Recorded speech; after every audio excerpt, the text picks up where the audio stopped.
Thank you.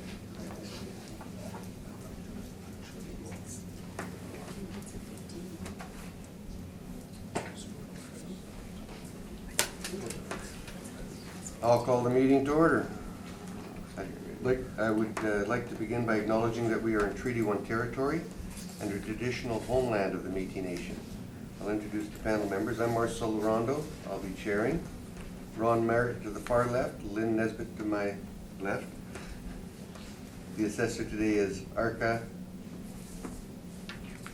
Adarkanath, and the secretary today is Kelsey Harrison.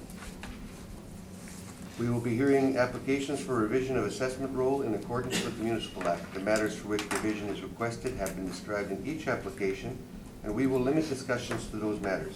The statements that applicants or the assessor make at this hearing are sworn testimony, and anyone speaking to the matters must be sworn in. Be advised that comparisons of assessment of property are not considered evidence of market value by the Board of Revision. The Board of Revision is appointed annually by Council and is independent of it and the City Administration. It makes its decisions on the basis of evidence provided at this hearing and issues a written order that will be mailed to all parties as soon as possible. Please note that the Board's decision with respect to an application may be appealed to the Manitoba Municipal Board if the matter pertains to assessed value or classification, or the Court of Queen's Bench if the matter pertains to an application of exemption from taxation. Should you wish to appeal, information on how to do so will be included with your board order. With respect to the hearing process, I will confirm the matters to be addressed with each applicant following the swearing in. We will then have the assessor's testimony followed by questions that the applicant may have, and then the applicant's testimony followed by questions. Each side will have an opportunity to summarize if they wish. Once all the evidence about an application has been brought forward, the applicant may leave. The process will repeat for each item on the docket today, and the session will close after the applications have been heard, and the board will deliberate in private and make its decisions. You will receive the order by registered mail as soon as possible. As information, all public hearings are live streamed, recorded, and will be part of the public record. And I'd ask that if you have a cell phone, put it on silent. That's yours. And we'll call up, the first one will be 416 Toronto. Jennifer. Come up, we'll get everybody sworn in. Oh, sorry. Yeah, no problem. Did you want to affirm or swear? Affirm. Do you affirm to tell the truth, the whole truth, and nothing but the truth? Affirm. And should I swear him in as well? I won't be speaking. Hi. Could you please state your full name? Jennifer Lynn Blakemore. And do you want to swear on the Bible or affirm with that? Do you affirm to tell the truth, the whole truth, and nothing but the truth? I do. Thank you. And I will do your other. Okay.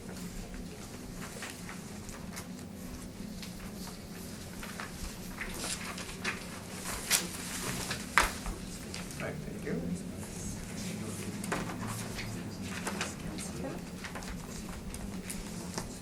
Thank you. Do you need a copy yourself? I have one. They said grade 6, so I guess.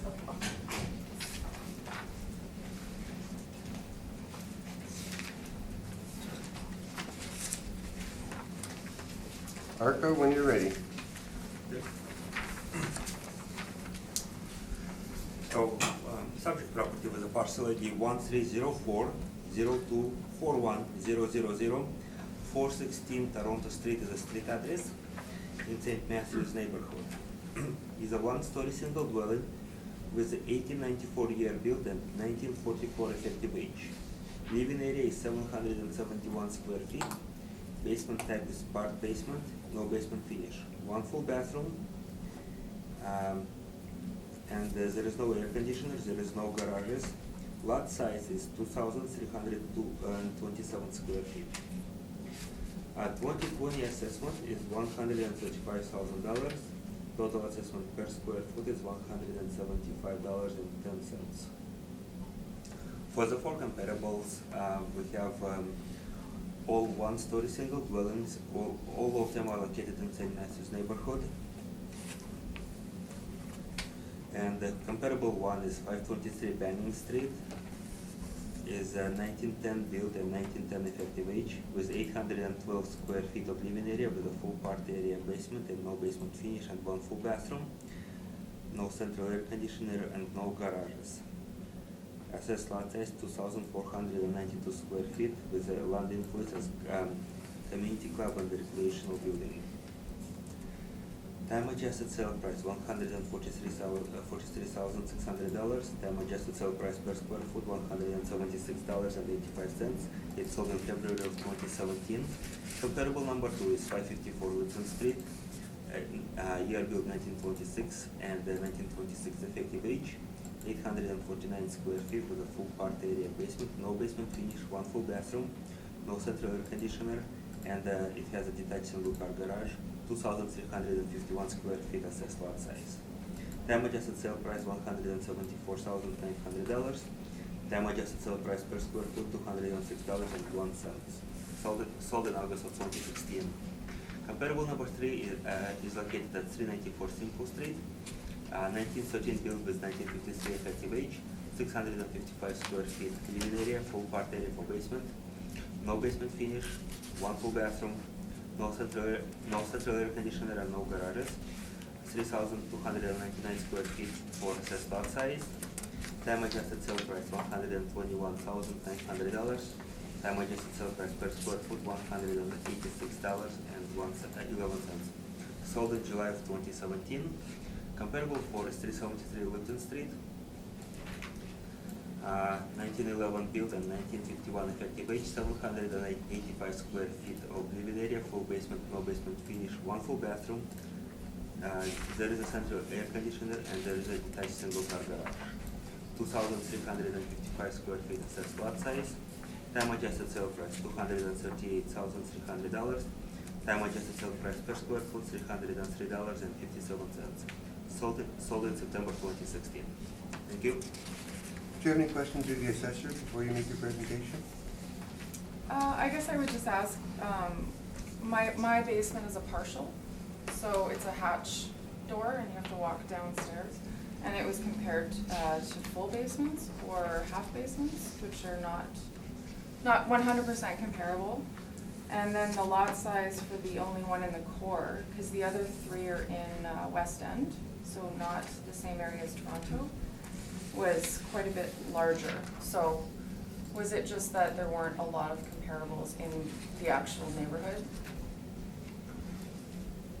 So, as far as, I'll start with the basement. I'll address the basement first. So, we do have subject property as part basement. Sorry? Subject property is a part basement. Yeah, partial, yeah. That's what they have in Have on mind. record. He's telling you that's what he has in Oh, mind. yeah, that's yeah, what the absolutely, partial- I've seen that, yeah. Okay. Number 2, you asked about locations, and let me just take up. As far as I can recall at this point, the selection was made to get closer to the square feet of the living area and match year build and effective age as close as possible. Okay, so it wasn't really about the area then? It isn't within the NC 0 in St. Matthew's neighborhood, so some of them are very close proximity to you, like comparable number 3 is only one street over. Yeah, no, just west of Arlington is West End, and east of Arlington is the core. I see. Yeah, Okay. that's all I have. But that's all I have. Okay. Ron, any questions? Yeah, comparable sale number 4, what is going on with that property there? Because it's a high price and it's sold in 16 for $230,000. So, did you investigate the sale at all as to why it's so high?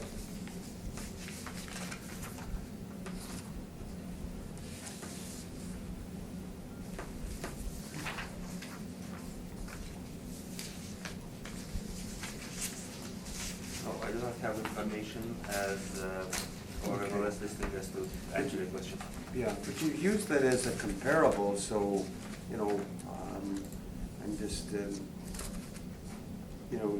normally you try to get a nice range of values for comparable sales, and that one sticks out like a sore thumb, so. It does, and most likely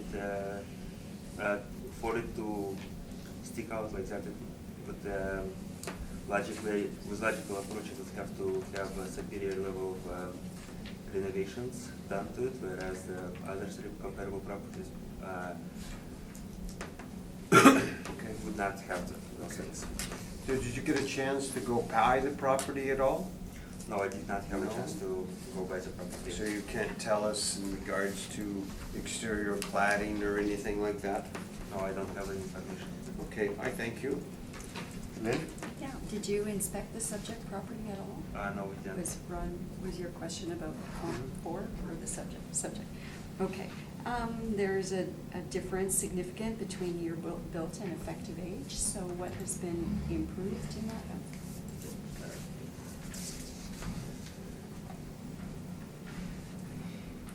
Okay, that has taken place back in 2011 when there was a sale of subject property. Mhm. At that time, MLS stated that it's a well-kept two-bedroom starter home in central area. All good size rooms, bright kitchen, beautiful sun deck, off-heated back porch, very clean home and close to all conveniences, good pedestrians available. And at that time, an age variant was used to reflect the appropriate value, the appropriate value of condition. Okay, we talked about part basement. So part basement refers to only a part of the house having a basement underneath, correct? Correct. Okay, I so think- that's reflected there Mhm. versus full part area, which is a full basement, but only part of it is developed? Is that, what is that? Actually, part basement is a basement that's would probably be of a lower quality of the basements. So in a sense, it's with a ceiling height, usually we're not allowing proper head clearances and so on. Full part area, on the other hand, does state a full basement, but only in the part area of the house. So if the house is, let's say, 1,000 square feet, basement area could only be, let's say, 50%, 500 square feet. I see what you're saying, okay. It's not so much the area, but it's how it's. How it's all combined. How it's all, okay. I have one other question. This sale in 2011, was that a valid sale? Yes. But, Arm's length? Arm's length with, there's an MLS that it was 69 days on the market. Okay. Based on your comparables, which one do you see as the best? I think comp 4 is probably an outlier. It is. To be honest with you, I just wanted to quickly see what property owners submitted. They did submit quite a bit of information about their own property, so probably would be better to answer your question Okay. after looking Okay. at this. Mhm. One more.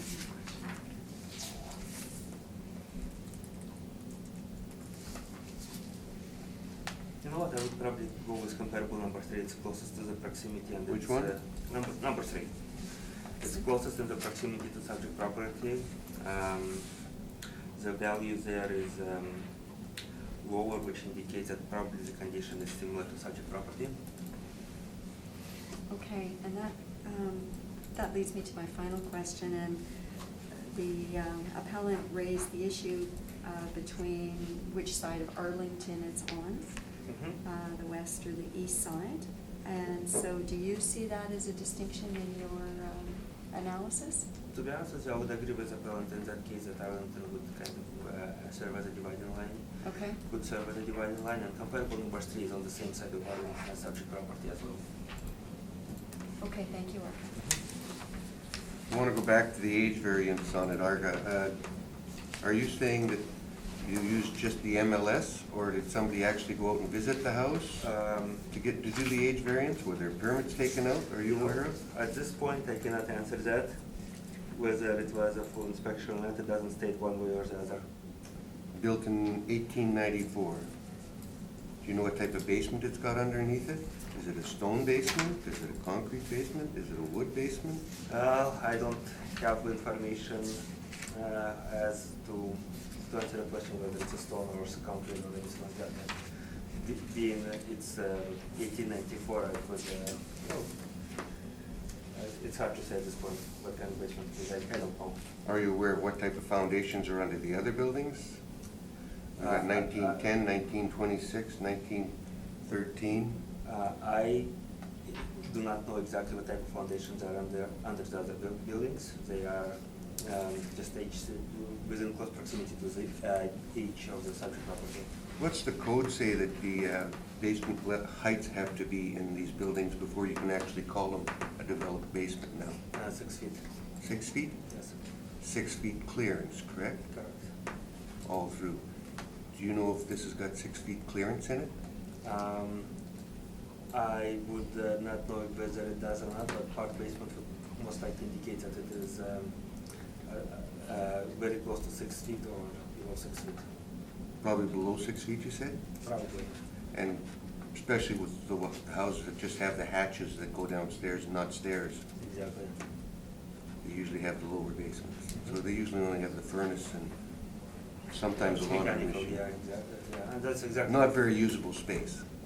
No. Do you think the other ones have usable space? I noticed that the others, full and part area, full and part area, full and part area. But it doesn't really tell me what kind of basement it is. Well, again, the subject property is stated part basement. That's exactly what it is. It is a part basement, which is not a full basement. Full part area would, like comparable number 4 has a full basement, so the entire footprint of the house has a Number basement. 4, I already. think, is an outlier, though, so we'll Exactly. leave that one alone. Give me the other 3. Other three would have a full part area basement, so where the area that has a basement is a full basement with a clearance of 6 feet height or more. And the rest of the area, which is part, would be a crawl space. And you're not aware of any major renovations that were done, windows and all that stuff, if they were done? We'll have to wait until the appellant. No, I'm not aware of it. Okay, we'll have the appellant put her information forward then. No, thank you. So I'll just disclose I am a realtor, so I use this as a rental. So I've provided a lot of pictures just to show the condition of the home. So it is a hatch basement, but there are stairs, but it is just utilitarian. So you have your retaining wall that's wood supported and then dirt all the way around. We did do the furnace and the roof. The roof we did ourselves in 2011. The furnace was done in 2011. We had tenants, they destroyed the house. We fixed it up, put a brand new IKEA kitchen in this tiny house, updated the bathroom, painted, and tried to sell the property in 2014 for $129,900. It would not sell, and it was vacant. So it was the best it will ever look, had brand new everything. Tried to sell it for 60 days, the listing is here, and it would not sell. We dropped it to $120, it still wouldn't sell. So after 61 days, we pulled it off the market, and then we rented it out. So I've had the same tenant. So you'll see the 2014 pictures are the best it will ever look. Unfortunately, my tenants are great people, but they have not kept up with the renovation. So it's pretty dilapidated at this point. I tried selling the property last year. It was on the market for 70 days. I started at $119,900, and after 70 days, I dropped it to $104,900, and it would not sell. So when I got the 135 assessment, just from my own experience with it, if anyone could sell their own property, I would think a realtor could. I have 10 years experience, but the area, the crime in the area has increased, and the property has a seepy, leaky basement, which was a big concern for most buyers, and also very old windows. And the condition that my tenants leave it in, unfortunately, is not good. So we have a leaning back porch that's kind of falling off the house. The backyard is more of a parking lot. And the plaster in some of the rooms is just basically crumbling. My tenants want to leave it as is, so I've not been able to fix it. But that's where we stand right now.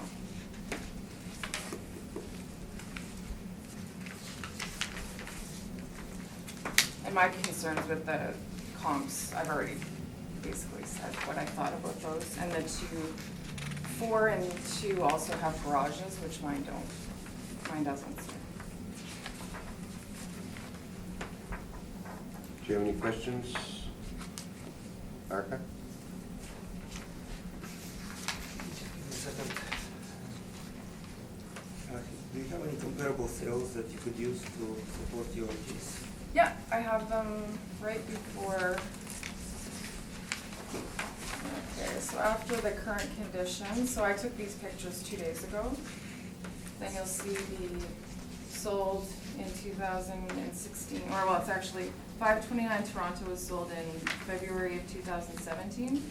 It sold for $60,000. I think that's very low, but these are the only 3 comps I could find in the area at that time. 680 square feet, 2-bedroom bungalow.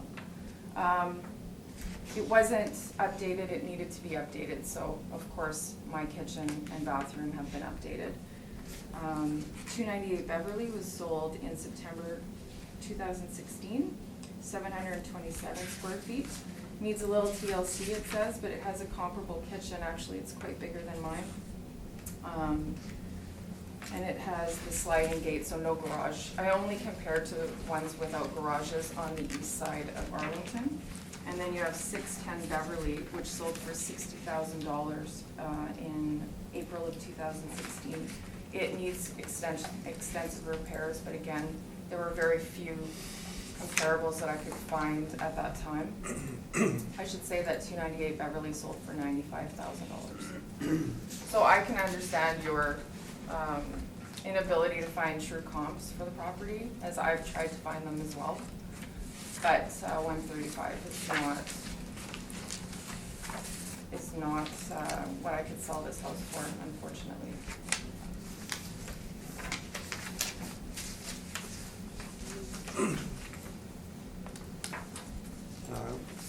Was there any title transfers or registrations that were done to the property? Yeah, I bought my partner out in July of last year, and I believe the bank did $99,000 for me to buy him out the value. Do you remember what was the sworn value used at that time? I don't. Okay. Do you have it? I have it as 131. 131? Yes. Oh, I didn't pay him 131. Okay, that's all I have, thank you. Ron? Yes, you said you bought your partner out. Was an appraisal done so that both parties would be in agreement? I think Castle would have done one, yeah.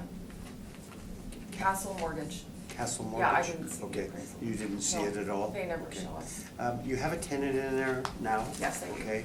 Are they in a month-to-month or a lease No, or? they've been there for 4 years. Okay, for 4 years? For 4 years, yeah. Okay.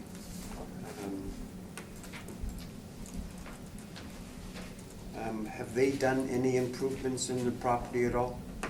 And I think you stated that in 11, you put a new roof and new furnace, et cetera. Yeah, I put the So new roof in. what do you think the value should be of, for your property? I would say anything around 110 would be fair, just based on me trying to sell it myself. On MLS, I should Yeah, say. and I see, as you said, you've tried to sell the property on a few occasions, okay, to no avail. And you didn't bring any current sales in the area at all, around your Oh, I property? was told not to. I had asked my colleagues and they said only when it was assessed to bring those. Okay, yeah, because we're Sorry. after a V-Day of April the 1st, 18. Right, Okay, yeah, okay. so I did 2016 to 18. Okay, I thank you very kindly, thank you. Lynn? I have no questions, thanks.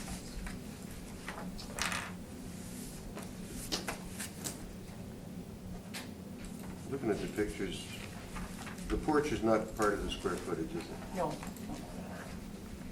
this is still the floors in these pictures, That's what it looked like 2 days ago, unfortunately. so the floors are Yeah, they're just, I think they would be original. all the way We through, just painted them. cracks in the walls, the windows are, Yeah, the back porch, they've busted out 2 of the windows, so we just boarded them up.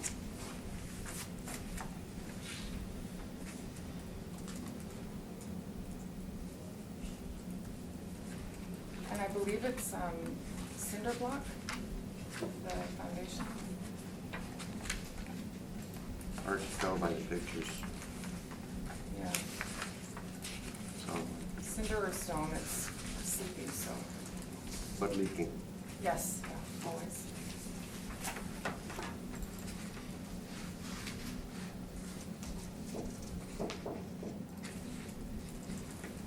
Has the wiring been replaced in it? They took out the knob and tube in the basement and put it copper there. But as for the ceiling and the walls, I'm not sure. They just took what was visible out.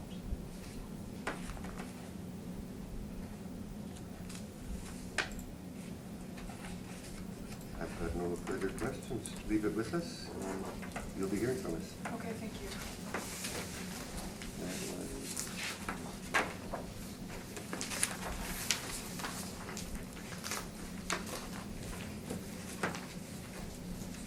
The next one we'll deal with is 486 Banning. Please. Number 5.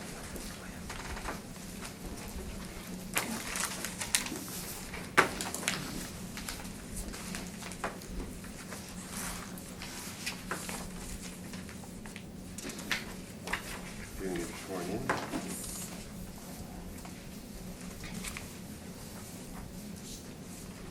Would you like to swear in on the Bible or affirm with evidence? Could you please state your name? Margarita Skijek.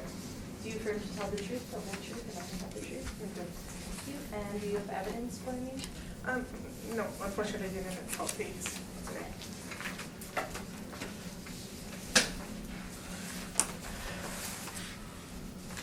Has the appellant seen whatever the recommendation, have you made a recommendation on this one? Not at this point. Are you making a recommendation? It shows recommendation on my sheet for 37. Well, that's for banning, I'm sorry. Yeah, Yeah. we're on numbers. We're on number this, 48. So there's No, there's no recommendation, 486. Okay, sorry about that. I was reading the wrong banning. Okay. On you go, All right, so subject property was a parcel ID 13-022-31-0000 at 486 Banning Street in St. Matthew's neighborhood is a 1 3/4 story single dwelling. With 1908 year built and 1922 effective age, has 1,147 square feet of living area with a full basement and the basement finish. Has a half bath and a shower, no central air conditioner, detached multi-car garage. Assessed lot size is 2,479 square feet. Land influences school. 2020 assessment roll is $210,000 and total assessment per square foot will be $183.09. All of the comparables are in St. Matthew's neighborhood. They all have identical building type and building code, 1 and 3/4 story single dwellings. Built in or around original year built in around the subject property. So with that, comparable number 1 is at 385 Simcoe Street, with effective age of 1919, has a 1,155 square feet of living area, has a full basement and a basement finish, 2 full bathrooms, has a central air conditioner, detached single car garage, 2,503 square feet for assessed lot size. Time adjusted sale price $171,900. Time adjusted sale price per square foot is $148.83. Sold in February of 2017. Comparable number 2 is at 535 Arlington Street. Effective age 1940. Living area 960 square feet. Full basement and the basement finish. 1 full bathroom, 1 sub bathroom, and 1 shower. Central air conditioner and a detached single car garage, 2,521 square feet of assessed lot size. land influence, bus route, and medium traffic. Time adjusted sale price $175,900. Time adjusted sale price per square foot $183.23. Sold in November of 2017. Comparable number 3 is at 382 Whitton Street. Effective age 1945, 1,280 square feet of living area, full basement, no basement finish. One full bathroom, one half bathroom. No central air conditioners or no garages. 2,356 square feet for lot size, and the land influence is the back lane.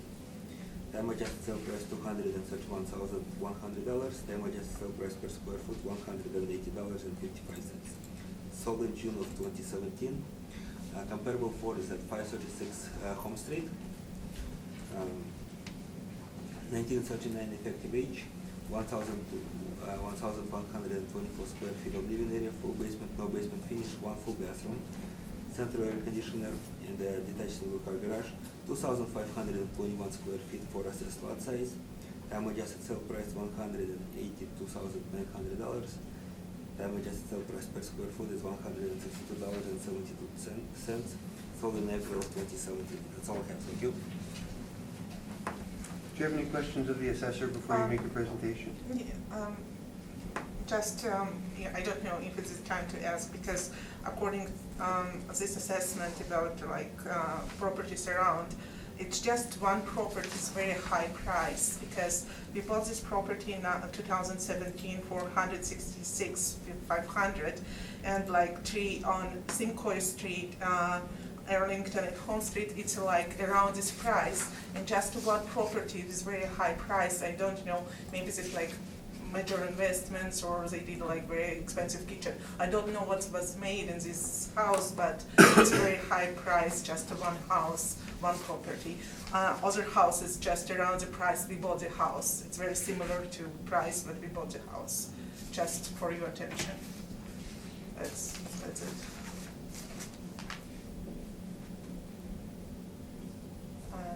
And That was your question? it's just to Okay, for information. we'll get it on your, Yeah, on okay. your presentation. Okay. Ron, do you have any questions of the assessor? I agree with the applicant. On Lipton, it seems to be quite high compared to the other properties, comparable 1, 2, and 4. They're all around the same range. And I would question, the sale on Lipton as to why it is considerably higher than the evaluation from the city. So maybe, Hector, you want to comment in that regard? Well, subject property was sold in 2017 for $166,500. I am aware of it. On August 21st, 2019, I called property owner and left a voicemail. Property owner did not respond. My basic information I wanted to get, has anything been done to the property since purchase? And only after that, do a proper valuation. I did not get a chance to contact property owner or speak with property owner about it. That is why at the beginning I said that at this point I do not have a recommendation. I would like to get some information about the property, and perhaps at that time my recommendation may be appropriate. I thank you, sir. Lynn? No, I think Orca explained his position, that he's also questioning this assessment, but has no information from the appellant to do proper analysis. So perhaps we can hear from the appellant and understand all that. Sounds like a good idea. Mhm. Let's hear what you have to say Okay. about your property. It's it's an old house, finished basement, but according this bank assessment, and this was the price we paid for. And unfortunately, this year or next year, we will have to do a roof and windows. We rented this house that tenant, she said she will pay for, and that's okay right now, but soon we will have to do some renovations as well, because it's not very great shape of roof and the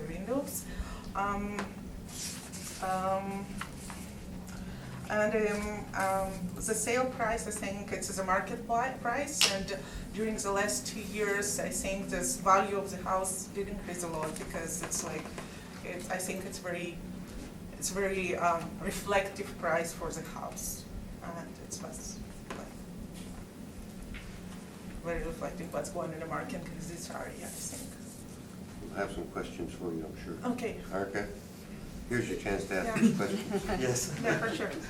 So, you purchased a house in August of 2017. Yeah. Have you done any work to the house since you bought it? We just paint before the tenant came in, just paint the walls because it's needed paint, and like clean everything because it was very dirty, but it's it. We didn't change anything. It's, As far as bathroom goes, like I have 0 for full bathrooms and I have only half a bathroom and a shower. Can you please tell me what kind of bathrooms are in the house? upstairs it is a shower and toilet, and downstairs I think it's in the basement, but it doesn't work. It's in the basement, the additional one, but it's not. It doesn't work right now. So there is They're no, using. They're using only upstairs. and there is only one. One. There is no tub, right? No, it's not a tub. It's just a shower That- upstairs. That makes sense. Okay. Yeah, and basement it's not working condition. Well, I guess based on the information presented, if I may suggest a recommendation. Mhm. I would suggest a recommended assessment for time-adjusted sale price as of April 1st, 2018 at $169,000. Are you okay with that number? 160. 169. Yeah, I think it's a That's- price. I think it's okay. And we won't have to go into any questions, do we? My colleagues are happy with that number? Then we'll leave it at that? Yeah. I guess you're hearing what his recommendation is. Oh, okay. 169,000? I think it's okay. Thank you very much for coming. Thank you. Thank you. Have a good day. You always do. You want that marked as a rec, is that correct? Hi, yes, please. Verbal.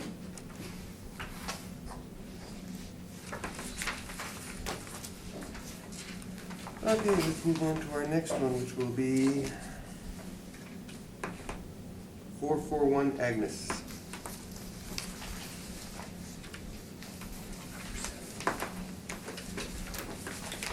We'll get you sworn in. Would you like to swear in on the Bible or affirm with that? Affirm. Could you please state your name? Gary McLeod. Do you affirm to tell the truth, the whole truth, and nothing but the truth? I do. Thank you. And do you have any evidence? This was supposed to be handed to these guys after, but I kind of need to read through it first. Is that okay? Because I didn't create duplicates. I guess we just all have to share. Pass around. Yeah, we like being nice guys. Thank you, I appreciate that. We're gonna have you pass it over to them after you make your presentation, then, and then we'll share it after that. Because you'll have to leave it with us. Yep. So, nobody mark it up, okay? Argo, when you're ready. So subject property was a parcel ID 13041084000 at 441 Agnes Street in St. Matthew's neighborhood. It's a two-story single dwelling, was 1905 year built and 1965 effective age. It has 1,144 square feet of living area, full basement and no basement finish, one full bathroom, no central air conditioner and no garages. 2,740 square feet for assessed lot size. 2020 assessment roll is at $203,000. Total assessment per square foot is at $177.45. All four comparables are in the same neighborhood of St. Matthew's. And the for comparable number one is 312 Simcoe Street. It's a two-story single dwelling with 1911 built and 1961 effective age. 1,080 square feet of living area with a full basement and no basement finish. One full bathroom, central air conditioner and no garages. 2,392 square feet for assessed lot size. Time adjusted sale price $198,500. Time adjusted sale price per square foot is $183.80. Sold in October of 2016. Comparable to is 291 Beverly Street, is a two-story single dwelling, 1907 built, 1977 effective age, 1,232 square feet for living area, full basement, no basement finish, one full bathroom, one half bathroom with a central air conditioner, no garage, 2,259 square feet for lot size, and it has a backlit influence. $226,300 is the time adjusted sale price. Time adjusted sale price per square foot is $183.69. Sold in June of 2016. 320 Lipton Street is comparable number 3. 1909 year build and 1949 effective age. Is a two-story single dwelling with 1,208 square feet of living area. Full basement and no basement finish. One full bathroom, one half bathroom. No central air conditioners or no garages. 2,357 square feet for assessed lot size. Time adjusted sale price is $235,900. Time adjusted sale price per square foot is $195.28. Sold in December of 2016. Comparable for is 435 Victor Street. It's 1 3/4 story single dwelling, 1907 year built, 1960 effective age, 1,292 square feet of living area, full basement, no basement finish, one full bathroom, one half bathroom, central air conditioner, and there is no garages, 2,344 square feet for assessed lot size. Time adjusted sale price $200,300. Time adjusted sale price per square foot $155.03. Sold in July of 2016. That's all I have. Thank you. Do you have any questions of Arca? The year, why was the year 2016 chosen? 2000 what? 2016 for all the comparables. So October 2016, June 2016, December 2016, and July 2016. Why that specific year? Comparable sales is the, yes, the market reference is April 1st, 2018. 2 years worth of sales are taken to analyze the sales within the time frame. So sales between April 1st, 2016 to April 1st, 2018 are used to establish 2020 assessment. As far as to answer the question why, I cannot tell you.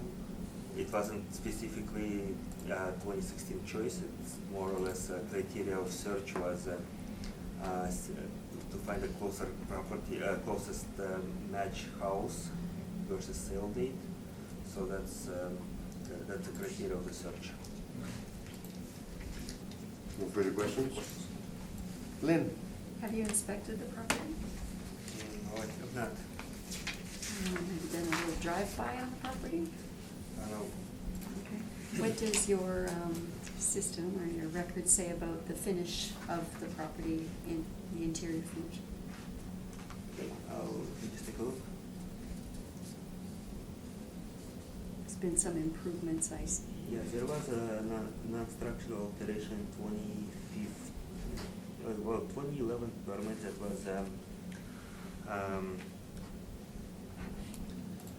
the non-structural interior and exterior alteration with a value of $52,655. And sorry, what was that for, non-structural? Interior and exterior alterations. Okay. Renovations done to the property including electrical, exterior, flooring, and insulation, kitchen and windows.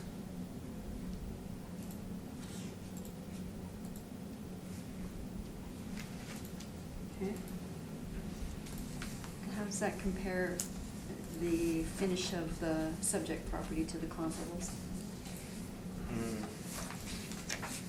Well, given just applying, looking at the information in front of us, each variant effective age is similar to subject property as well as the year build is somewhat similar to original year build. So they would deem to be similar comparables given looking at the information presented. Okay, thank you. Your subject, your comps, your closest one would be Victor to that area, correct? Yeah. One street over. Yes. The other one, Simcoe, is the next one, but it's a little different neighborhood. And then again, we're coming up with that Lipton again. Which one do you think is the best comparable? No, I think the comparable number 4 would be a good comparable. Location is a one factor. Yeah. Lots, building size is relatively similar, even though the other ones are, I guess, closer to living size, but they all have similar living size, living area size. But year built and effective age would be, like, the only difference is that Victor Street is a 1 3/4 story building, whereas the subject property is a full 2 story.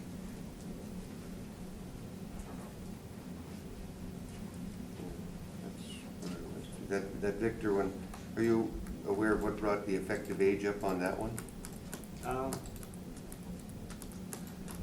I cannot tell you exactly what. I do not have the information with me right now, but it most likely would be the usual alterations and renovations to the property. So that one was at 155 a square foot. Why would we not, if it's the best comparable, why would we have not chosen that one? Seeing as the Well- other ones are a little further out. But again, it being a 1 3/4 story house versus a full 2 story house, it's slightly inferior, so that's where 177 per square foot would be more appropriate. It's priced lower per square foot with the other three comparables, but it's priced a bit higher per square foot with the comparable number 4. Okay, on with your presentation. Mr. Chairman, No. could I ask some questions? Sure. Did I not ask you that No, already? that's okay. Did I jump ahead of you? No, that's okay. Hi. Just a couple things. We're doing an evaluation for the subject property as of April 1st, 2018. It's nice to find relative sales, and there are none here, because the sales that occurred in the area, all you have is 2016. Is there no sales for 17 for similar properties? I cannot answer your question right now, as I do not have access to the database, so I cannot tell you whether there are more recent sales or not. But when we are preparing for the comparable sales report, we are using the range of allowable 2 years, but we're using 2 years of sales. Yeah, but it'd be nice to have more, surely there's some more sales in 17. In 17,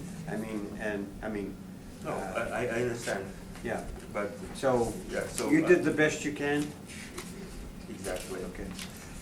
You talked about improvements to the property, and was the work permits taken out for this subject? I believe so, just, let me check.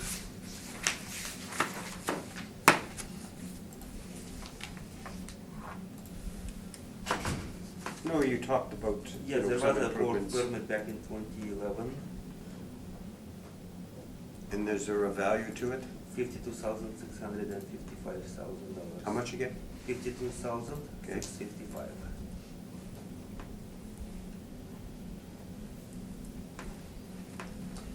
All right, that's my question. Thank you, Mr. Chairman. Lynn? No, I've already asked I that. thought so.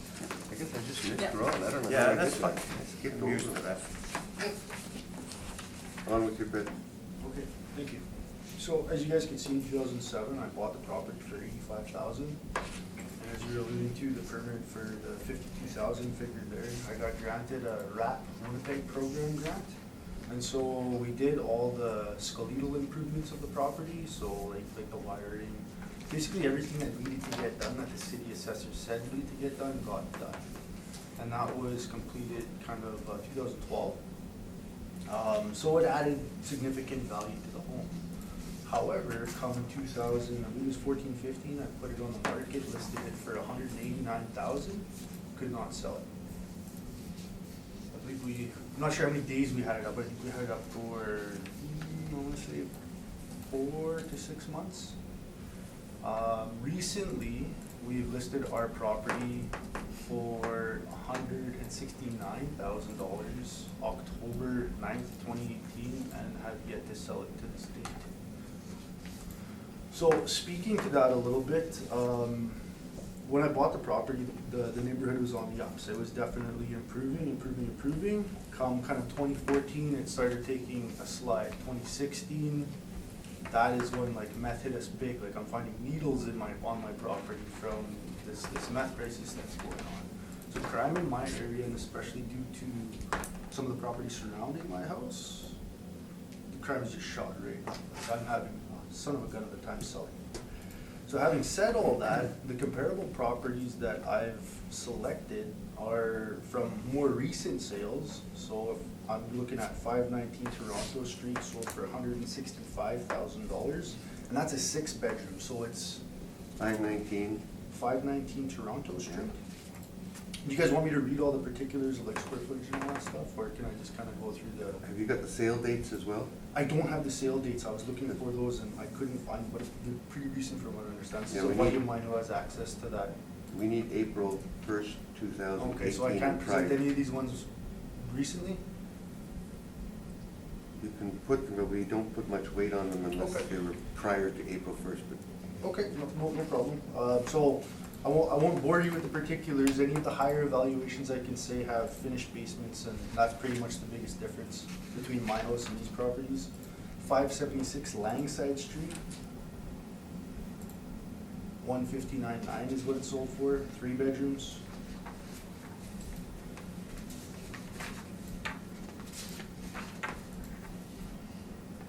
.633 Agnes Street. Again, this is one of the ones that has the finished basement and has a lot of nice little perks. 179.9 is what it sold for, 3 bedrooms. these are all 2 stories, correct? Yep. Yep. Yeah, they're very comparable to my house. It's the first one I entered with, had a 6-bedroom listing, but all the rest are 3 bedrooms. Everything else is pretty similar. 723 Lipton Street, 168.5 is what that went for. 763. 723. And 751 Lipton Street, 751, sold for 165. Again, I'm gonna have to substantially lower my asking price to make this sale happen. I'm guessing it's gonna go for, probably, I'm hoping $165, but my guy realistically says $155, so. Questions, Arca? Actually, no, I don't have any questions. Ron, do you have any questions? Yes, Mr. McLeod, you said that it was listed a couple times, 189.9 and 169 now. Yeah. How recently? October 9th, 2018 is when I listed it for 169.9. Okay. And have moved it to sell it to date. Is it a rental property or do you No. live in it? No, there's me, my Live in wife, it. and my 4 kids. Okay.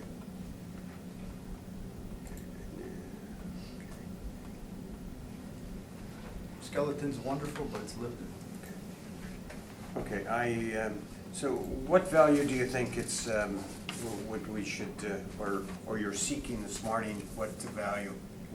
Can you just pass us that? Can you give it to Arca to start, please? Well, I'll give you a range, so 155 to 165 I think is absolutely fair. Somewhere in there. And that is, substantiated by your sales that you looked at and in conversation with your realtor? Yes, sir. Okay. I think that's it for me, Mr. Chairman. Lenny, do you have any questions? I have no questions. I just want to see the sheets that you've drawn up to the assessor's then. Then I might have some questions.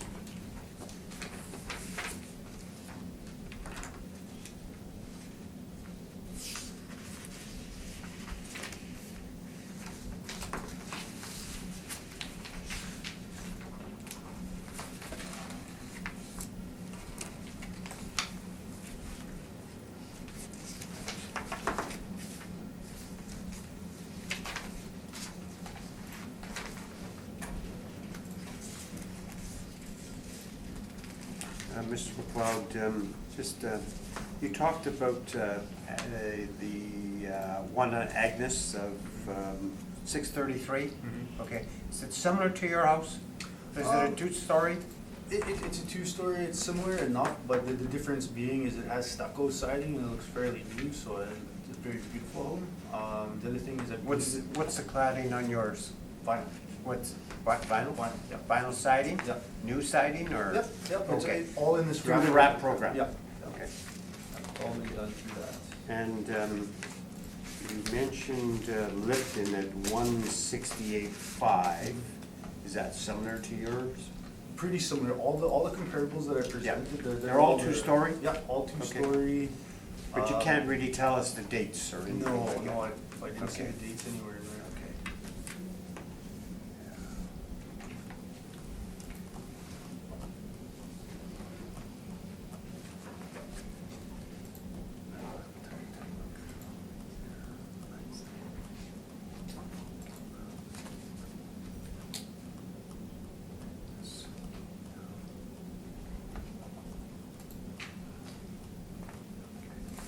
So, would the one on Agnes be similar to yours? Like, I think you just said, eh? I believe that Yeah. basement is full finished. Okay. Mine's not finished. I think that's the biggest difference on the side. That house looks nicer than Yeah. mine.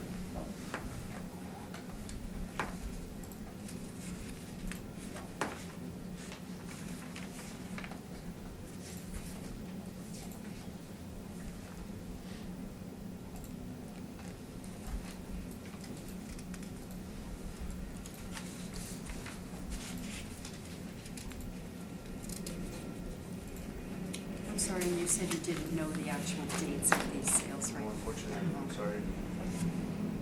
Had I known there was parameters, I would have asked my guy to select those.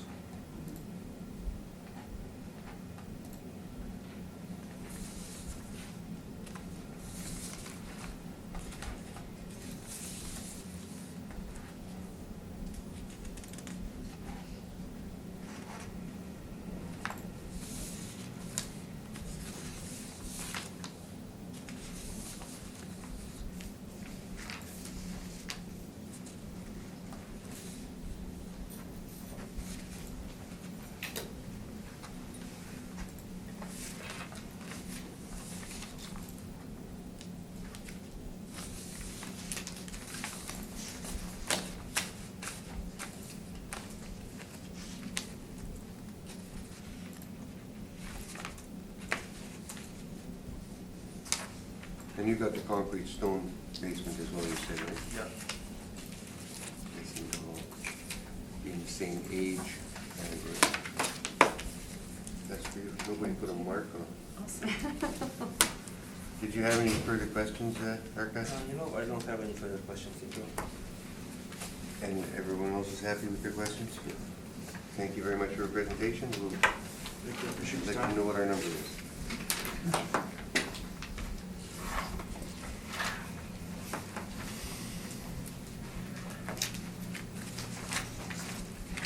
Number 536 Basswood Place. Can I ask a quick question? Is that- Sure, go ahead. So I accepted a recommendation the other day, and I had asked whether I should come.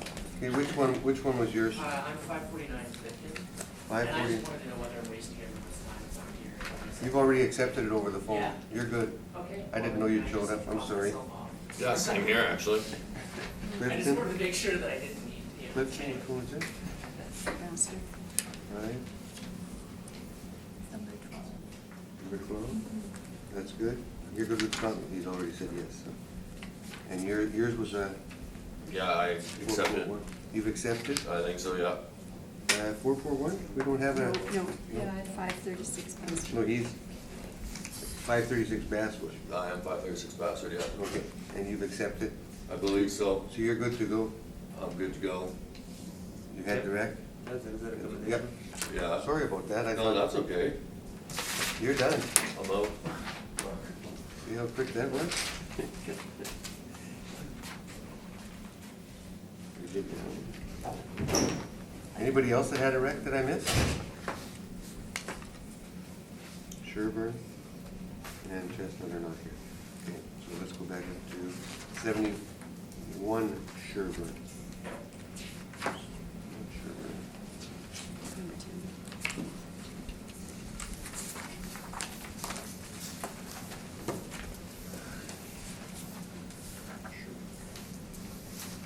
Would you like to be sworn in on the Bible or affirm with them? And could you please state your name? Sherburne? That number. Sherburne. Do you affirm to tell the truth, the whole truth, and nothing but the truth?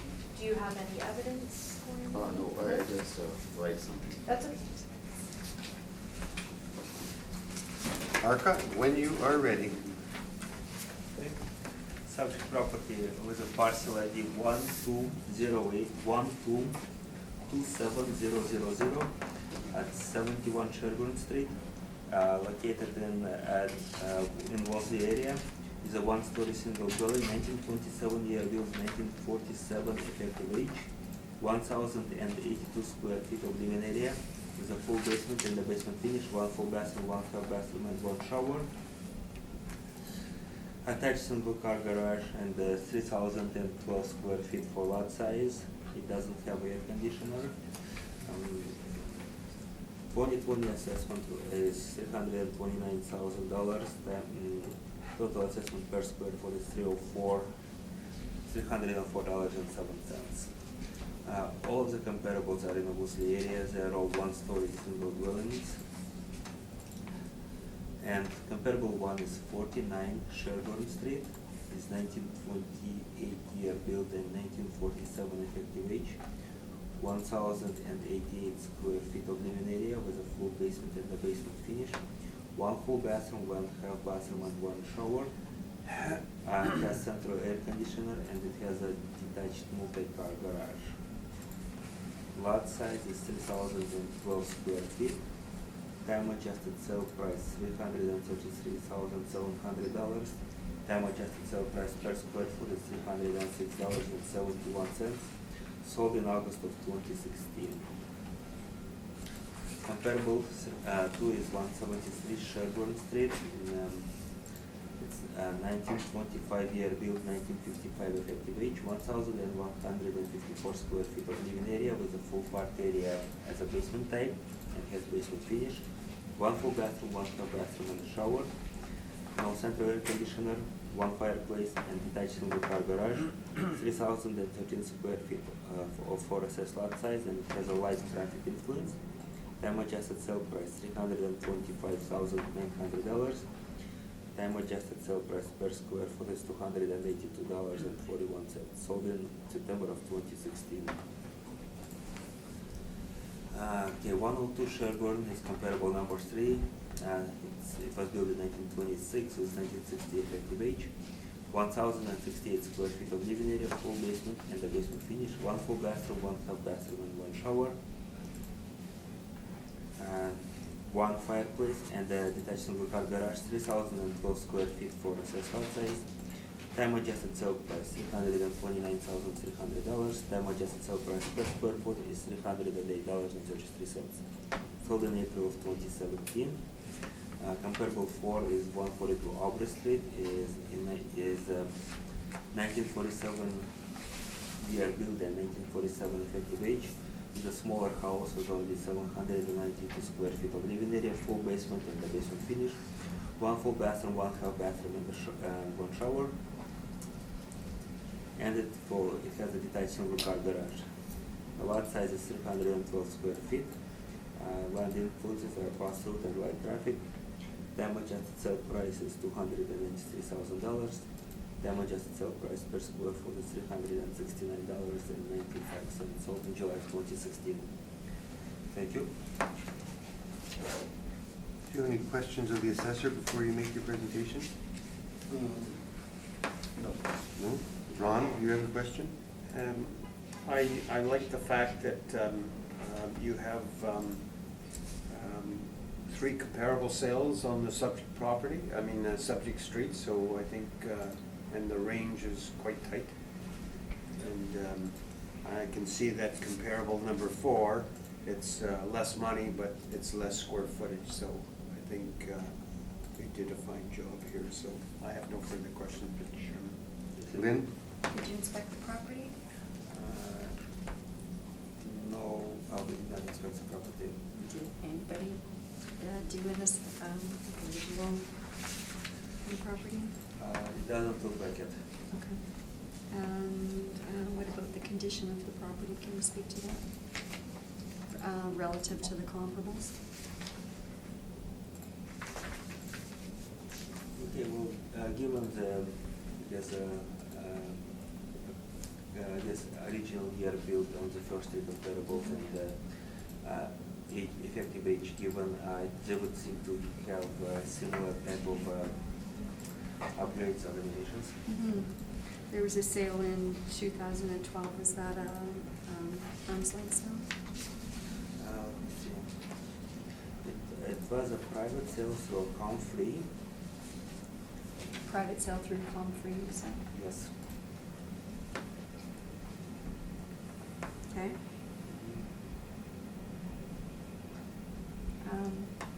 Does it say anything in the listing about the improvements that Well, have at been that done? time, it said that it had a newer kitchen, fully finished basement, two remodeled bathrooms, spacious kitchen with nook and the four-season sunroom, a single attached garage with an inside entrance and an electric door opener.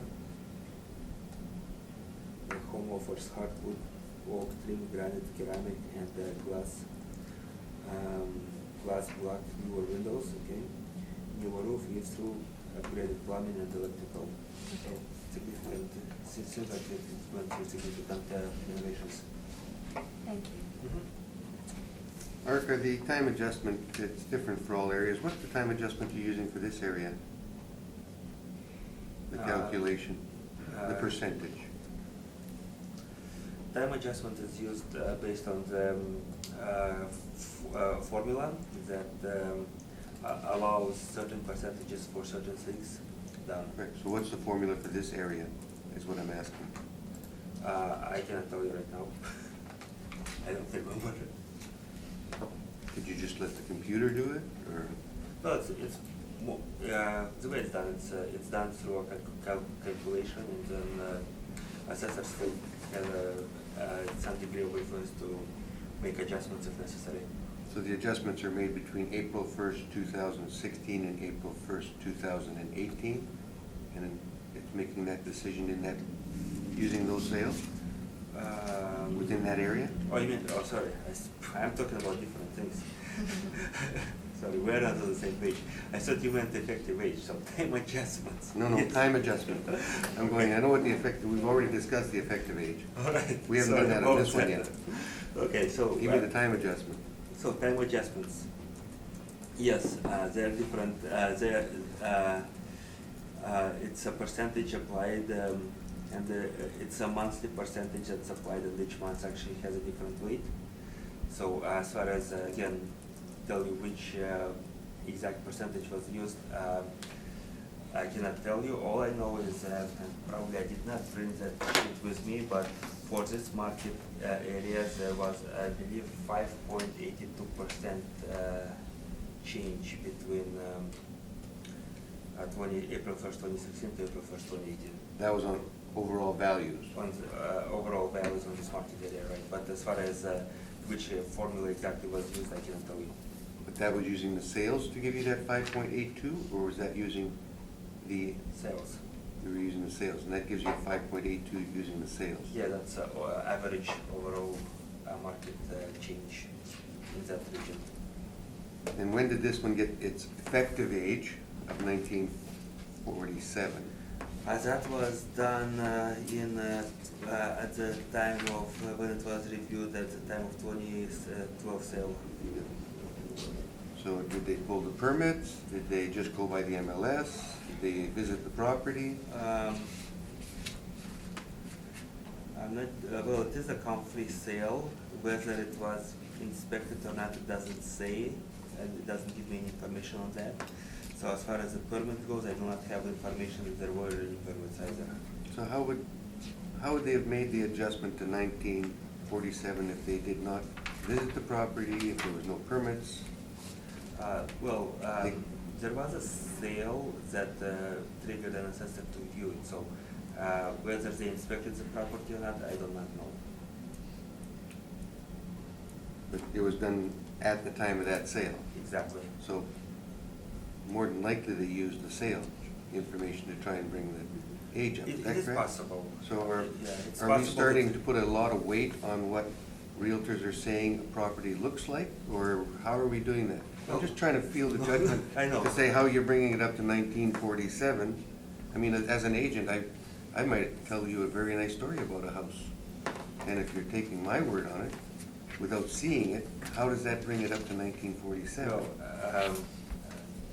No, as an agent, as a licensed agent, they are required to not only tell a nice story, but be truthful about it. The same as assessors, they have to look at it, view the property, and be impartial. So with that, again, I cannot tell, like, some sales are reviewed, as you're correct, in two manners. One is reviewing just a listing period, another one reviewing and doing inspection. So which particular route this property took, I cannot tell you at this point in time. Okay. We'll get on to your presentation, sir. Yes, sir.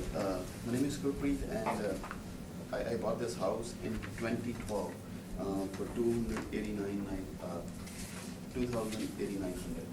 And this was a comp-free sale, and one of my cousin, and it was listed $274,900. So it was my cousin who they bid for me, and I bought it $289. I didn't go for a home inspection. When I get into the house, and when the heat was on, I found it was making the carbon monoxide. So right away, I need to spend 10 grand more on a furnace, hot water tank, and insulation. So every year, the price of this property is increasing, and I was feeling happy. Oh, my house is like, the price is increasing, so I'm making some money. But what happened this year in March, I bought another house, and so I want to sell it. I listed it for $314,900. But the thing is, no one was ready to pay me more than $285. And when I told them that I bought it $289, and I spent more than 10 grand on it, and almost like a 15,000 on it, so it's supposed to be more than 300. They said I bought it overpriced, and so I was not aware like how these things happen. I came here very first time, so when I found this, so there was a comparable properties, so I also made some list. So 69 Sherburne Street, he is my neighbor, and this house is almost equivalent to my house. 1926 build, 11,022 square feet, and it does have a fireplace. My house doesn't. But the price, the property assessment for this house is $287. And there's another house, 63 Sherburne. Now, that's the assessment you're talking about. Yes. Yeah, we don't deal with the assessments because they could be wrong. That's why we deal with sales. Mhm. But the thing is, like, I couldn't sell it, my house, like, I listed it $349,900, but I couldn't sell it. So what I'm thinking is overpriced. Okay, we'll see if there's some questions for you. I'm sure there will be. Arka, do you have any questions of you? Yeah, again, like there was I guess another thing with this house, and maybe you can shed some light on it.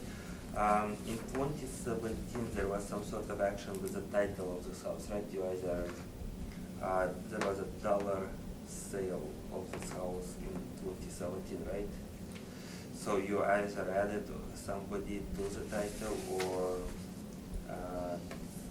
some ownership on the title has changed in 2017. Are you aware of anything like that, or? 2079? 2017, was there a change of ownership or somebody added the title? No. Actually, when I bought this house, so me and my sister both were the owner. Yeah. My sister moved to Edmonton. Actually, the real thing, I was the buyer for this house. But just because of mortgage, so my sister was with me. On the mortgage? Yes. So you took her off the mortgage in Yes. 2017? Yes, and this is what like I paid all the everything, and I'm paying mortgage for myself only. So you took your sister off the Yes, mortgage yes, though in in 2017? So that's what happened in 2017, Okay. Arka? I just, my next question would be, there was a sworn value used of $310,000. Of what? 310. 610,000? 310. 310. So, was that, how was that value rented? Do you remember how the value was, okay, that you, when I you did just the used, transfer? I just used the property assessment. You used the that property, time.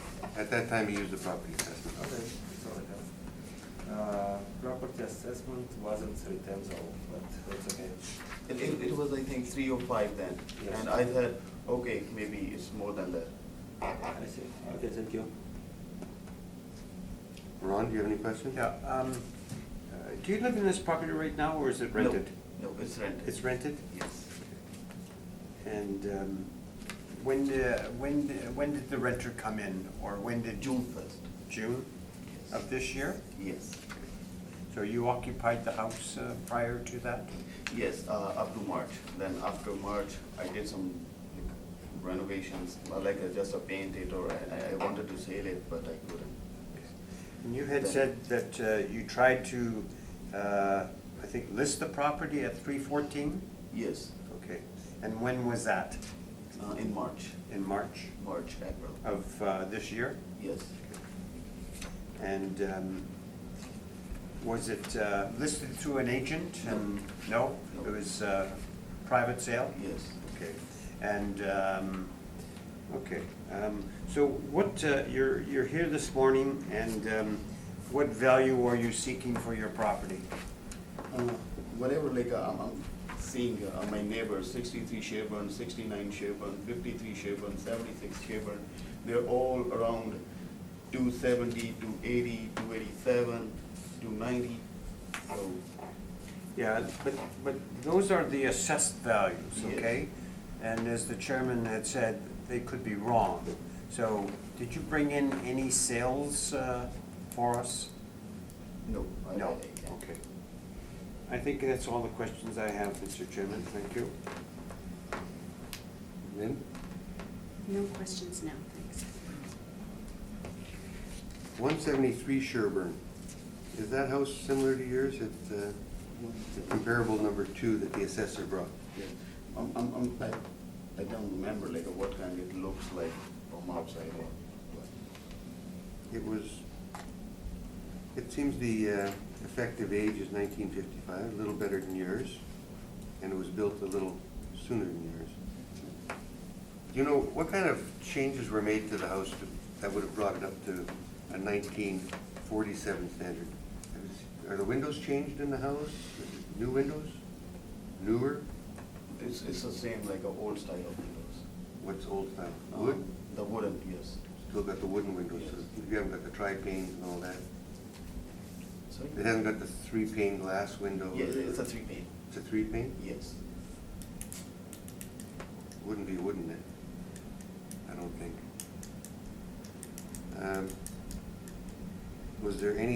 Is there a new kitchen that was installed prior to you buying it? No, whatever it was, it's the same. That's when you bought it?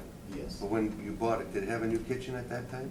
No, it's I don't know what's the difference between the new and the older one. It's the same, whatever it was in 2012. I didn't make any changes. No, but the city is saying that the effective age of the house is 1947, and they were using the sale of the house in 2012 to bring that effective age up. So what was done to the house prior to the sale that brought up the age? Actually, in the kitchen, what I'm imagining, it might be some different from 47, but I'm not sure what's the difference between the old kitchen and the new one. Bathrooms, have they been redone? Are they newer or are they older? No, it's whatever it was in 2012 is the same. Or were they new in 12? No, it was not a new, upper shower is with a tub and a toilet, and then underneath it's a toilet and just a standing shower.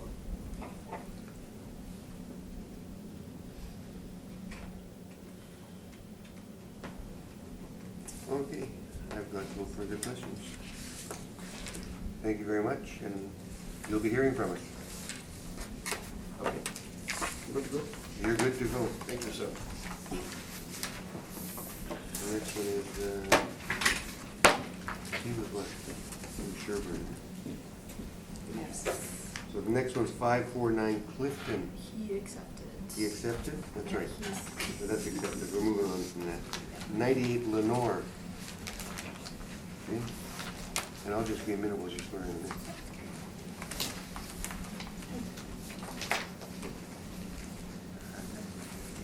Yeah. Thank you.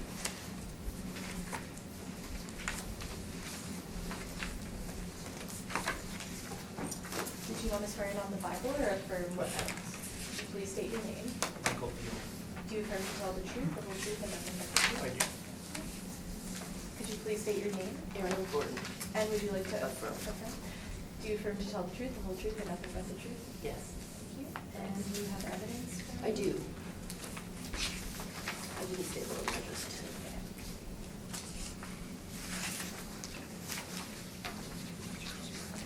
Yeah.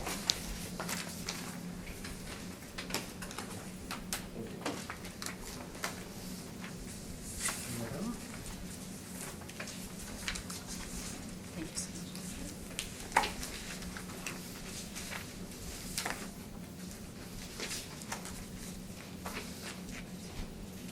Sorry.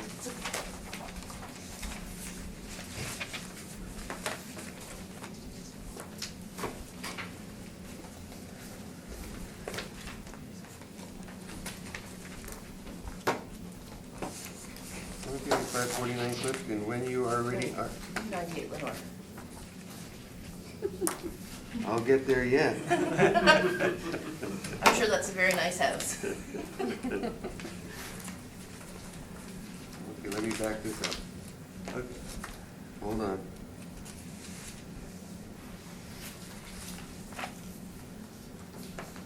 No, 15. Hmm? 15. I'm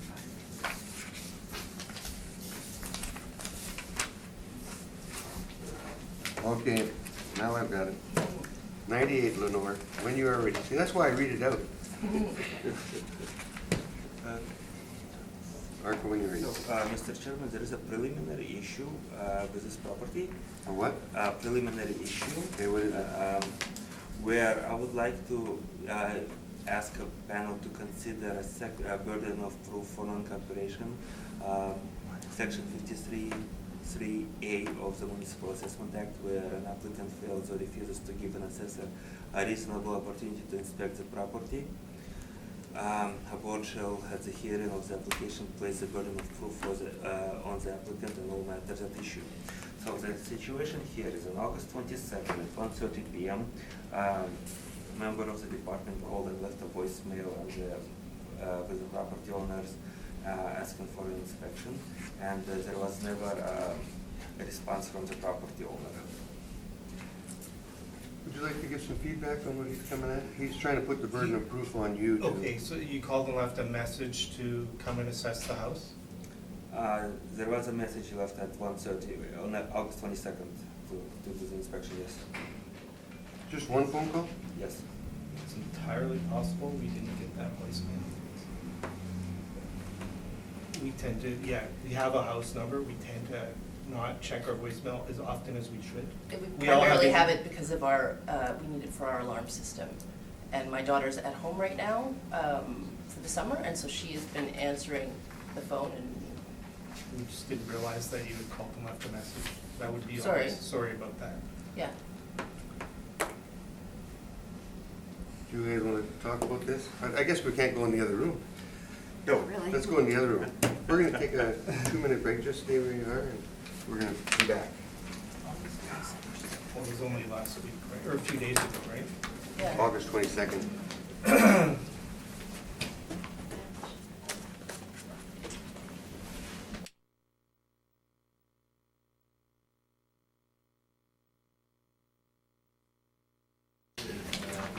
Arca?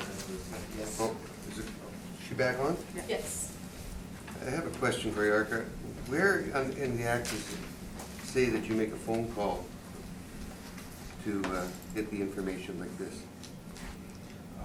Like providing information, for them to provide information or a declaration? I'm asking for a reasonable opportunity to inspect the property. Okay, but in the act, it states that when it's written, if you put it in writing, the request, they have 20 days to respond back. But you only gave them not even 9 days, or 1 week, 7 days. Under section 16(2? Yes. Time to provide information and declaration? Yeah, but not an inspection. What section is that? Arca? Section 16 states for where a written letter asks for Which sale section? information. 16, Yeah, section that- 16. That's one we're looking at. That's what we're looking at. Yeah. And it says they got 20 days to respond. Per. Under 16(2), 16(1, Yeah, under accessory 16, information request? Under section 16, we may request any sale of the property, the cost of any construction of the property, and Mhm. any income or expense related. So those are, Now read 16(2). What does it say there?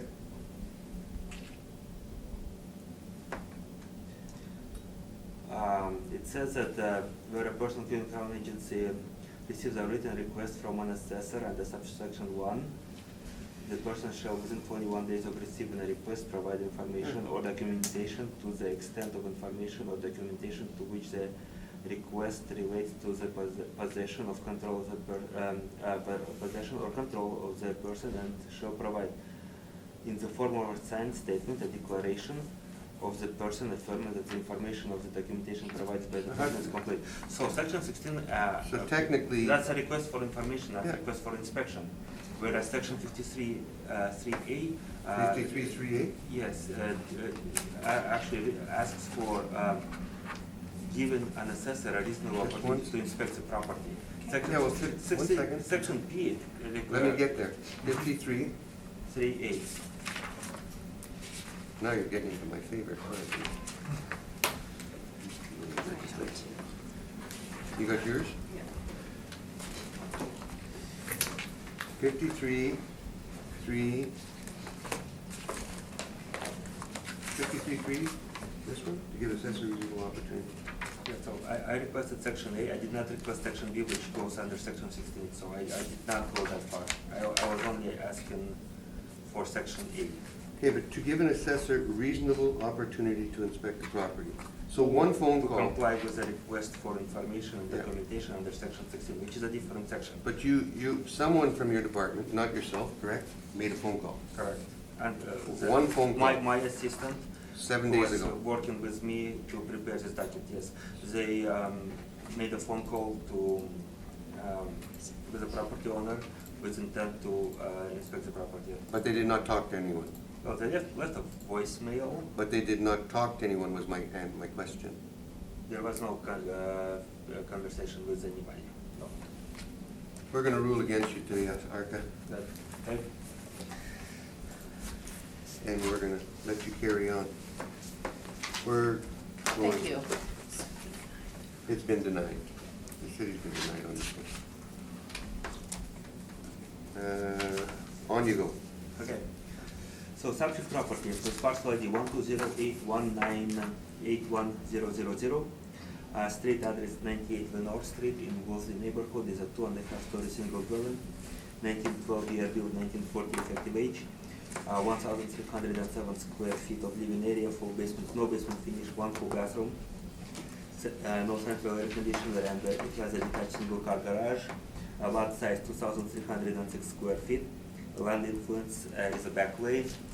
2020 assessment is $376,000. Total assessment per square foot is $287.68.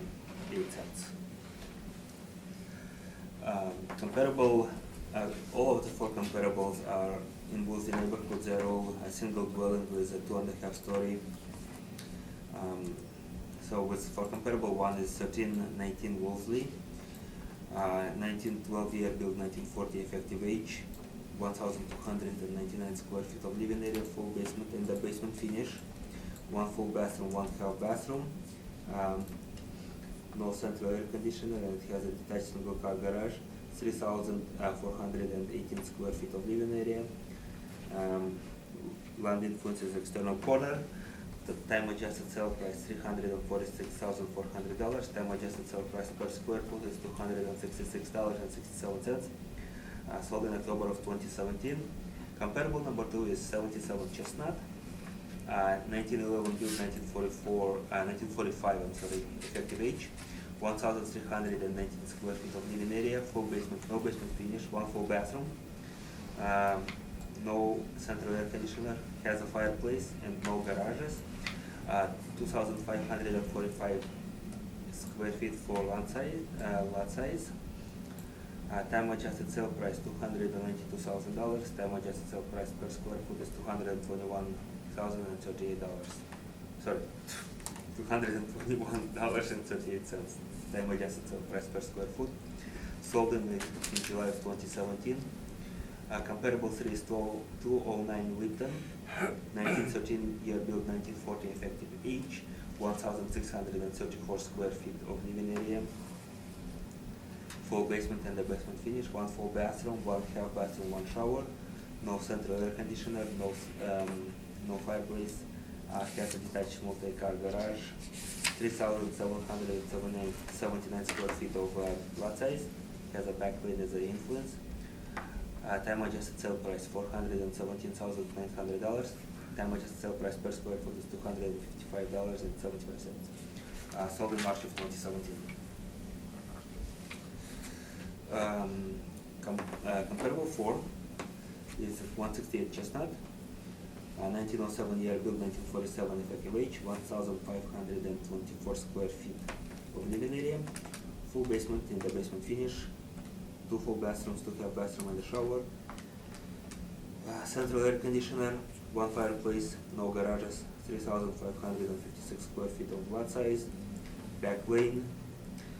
Time adjusted sale price $430,900. Time adjusted sale price per square foot is $282.74. Sold in August of 2016. That's all I have. Thank you. Do you have any questions of Arca before you make your presentation? I guess, my only thought is that all the other comparables are quite a bit larger and have full basements. And with the exception of comp 2, which actually seems to be most like our house, comp 4 is significantly larger with 4 bathrooms. So it doesn't seem to be a relevant comp for our house. Same with comp 3, it's essentially much bigger and has a full finished basement and multi-car garage, and the lot size for those are like huge in comparison. In addition, Is this it's a Well, question I guess what the question is why were These comps chosen? There's so much, like, the Bigger. value is so much higher than, yeah. Yeah, to answer your question, it would have been like more helpful if we would have been able to inspect the property and then choose the comparables. So at this point, those comparables were just a shot in the well. but you didn't inspect any of the houses today personally. And a lot of your comps Well, we were haven't tighter. asked him that question yet on this. We might have. You could ask him that question though. Did you inspect any of the houses that you saw today? That we discussed today? The question is probably irrelevant, but I will answer it anyways. Houses that received the recommendations, for the most part, I can say that, well, basically properties that are on the docket, not every property was inspected, but some properties were inspected. And Okay. an attempt was made to inspect your property as well. No, you made an attempt to call and get information a week ago. That is different. You didn't attempt to inspect. I would beg to differ. The call was made to ask for inspection. Well, we'll let you agree to disagree on that one, okay, Okay. guys? Any other questions, or are we moving on with our questions? No, I have no. You're good? questions. Yeah. Lynn? Do your records show when this property was last inspected? There were no, there is no notes as far as the inspection of the property. But our system only goes back to, I believe, 2001. Okay. So maybe prior to that, but it would be relevant information probably regardless. Okay. But recent inspections, no. So the difference between year built and effective age does indicate that there have been some improvements. Do you have any indication in your files as to what those are? I don't have any information as to what it's, all of those may very well have been done in 20th century. Okay, all right, because you haven't inspected. Okay, all right, then I'm gonna wait and see if I have questions later. Ron? Yes, Mr. Chairman. Under land information, the land influence, what is the characteristics of back lane? Backlane is a descriptive land influence. It has no positive or negative effect. It just describes that the particular lot has a back lane. In layman's term, what does that mean? It's just like a back lane. Does it have a back lane? Yes. It does. It does have a back lane. Yes. Yes. Okay, so in comparable number 2, why don't you specify back lane? What is the difference? Number 2 doesn't have a Doesn't back have a lane. back lane. Maybe it doesn't. It doesn't have a back lane. Some street. Chestnut. Chestnut, let me just take a quick look. It's across this, it's the other side, the Okay. location, it's No, right on the sure. corner of the back lane, it What? does have one. Chestnut yes. 77. I just, No, that particular property, looking at the map, does not have one. okay. Yes, So- it's, other properties north of it would have it, but this particular lot, the way it's positioned, you can see it on the map provided, does not have one. So the subject has a back lane? Yes. Okay. So in the rest of, the applicants that we looked at today, and I've looked,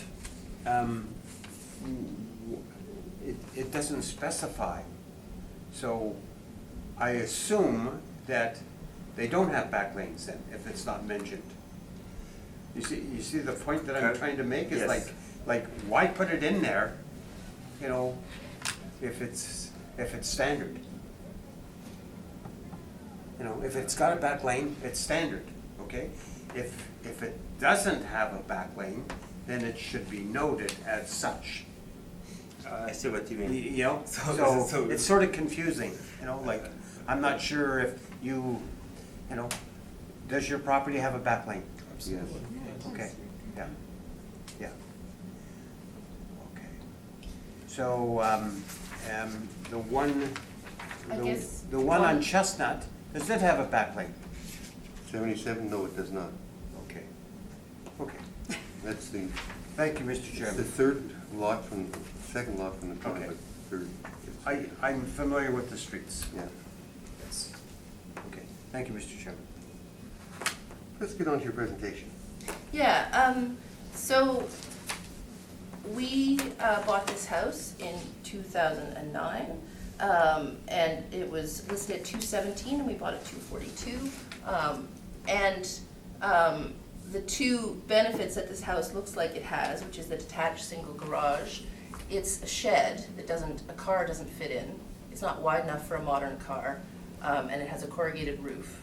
The third floor, or the half story that it mentions, and I have the listing from 2009, if you want to see, there are pictures of it. I brought copies of everything else, but it's an attic that was renovated, and it's not, it makes the house listed as a 3-bedroom home, according to that listing, and it is not it was not properly renovated, and it is not suitable for living.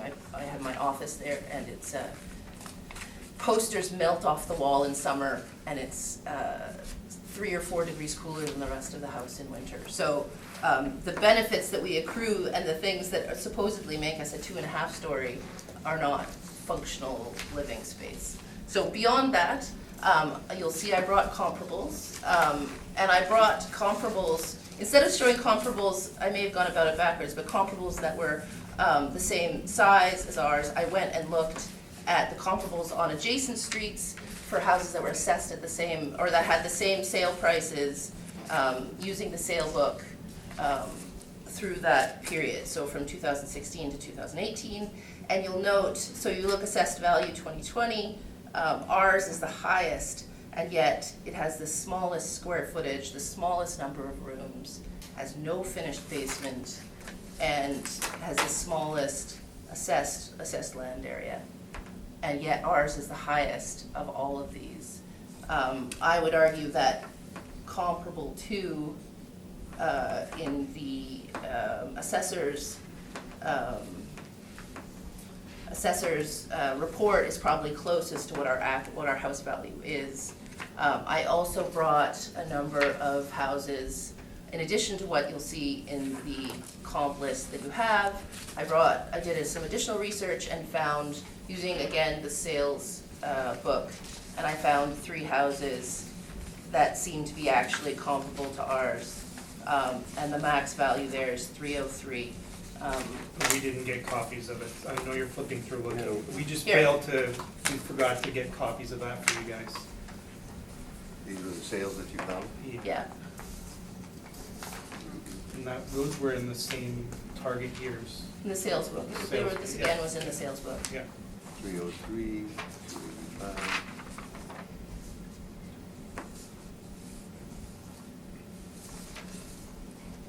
We have, we put an IKEA kitchen and an IKEA bathroom in because if you look at the original 2009 sales sheets from when we bought, the kitchen was approximately, and bathroom were both from about the 1980s. So plywood Or earlier. Yeah, Or earlier. yeah, like I would say plywood earlier. cabinets, the bathroom, everything was leaking. It was all very old. In fact, 1940 seems to actually ring a true bell. So, we have renovated those 2 rooms, but I failed to see how those improvements could even come up to 376 as an assessment, as a total value. It's a great house, we like our house, but Arca, do you have any questions? Actually, yeah, so you mentioned a bit of renovation too. I just wanted to get the time. When was it done?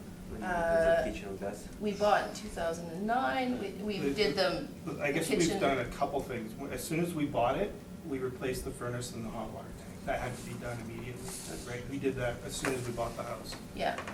in 2009. The bathroom, We did the kitchen first. oh yeah, we did the kitchen first, and that was probably around 2013. And the bathroom, 2015, something like that. So, with the information on the sheet about your property, would that be accurate that you only have 1 bathroom? Yes. Yes, And you do not have basement finish? No. Okay. As far as I guess any renovations to the house, like what type of flooring or windows does your house have? on the main floor, it's like the original wood, like it's kind of got that mullion look. It's the original wood. I don't even think we can open those windows. On the second floor, All the wood. they're all wood, except for the 1 bedroom has 1 new window. Our daughter's room, we Yeah. put in a new window because we needed to be able to open it. Did we put that in? Yes, we did. Okay. Oh my God. Forgot that. But- She pulled one over on you. Yeah, but that is the extent of it. And the flooring is hardwood, the original hardwoods. There is some oak trim you know, remaining from the original character home. Erica? And you mentioned some pictures. Do you have pictures or is it? I brought, Those are the listing, listed sales. But you also got the pictures of So your house. I we don't have didn't, Right pictures here. in my copy. No, we didn't take yeah. updated photos. We just forgot to do that. Yeah, pass it to me. Okay, my copy doesn't have pictures. So. Here's, coming at you now. It's coming in. it's online still, the PDF is available online because the Sykes keep everything current. PDF for your property. Yes, so if you search our property, it's the third listing on Google. Okay.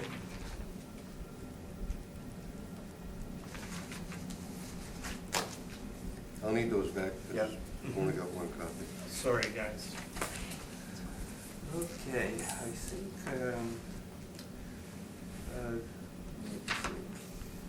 And yes, as far as, if, like obviously your property hasn't been inspected, so the Department of Property doesn't have the most updated information about your property, is it something that you are open to do? Of course. Yes. Okay. That's all I have, thank you. Ron, question? Yeah, I'm just looking at your sales analysis, okay? So, I see that, is that the correct square footage, 1307? Yes. Okay, and that's 2.5 stories, is it not? Okay. With the renovated So- attic, yes. So I'm looking at your sales, Yeah. okay, and it's the sale price in question, okay? So the highest sale that you have there is $354,500, Yeah. okay? Yeah. So, and the low is $292, okay? So, I see that you have one sale in 2018. Now, can you tell us at 339, okay? So can you tell us when exactly in 18 or not? Yes, I have the sales book Okay. here. What's the Yeah. address, sorry? The address 184. is, yeah, 184 Evanston? 184 Evanston. The third month. It is the fourth one now. March? No, March, it was sold March? in March. Yeah. March? Yeah, Okay. So that's in the reference period, yes. I got these from the sales book, okay?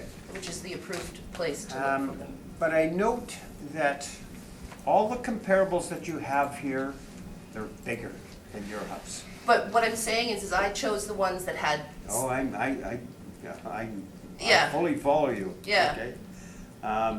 But they're all larger than your house. yeah, Okay.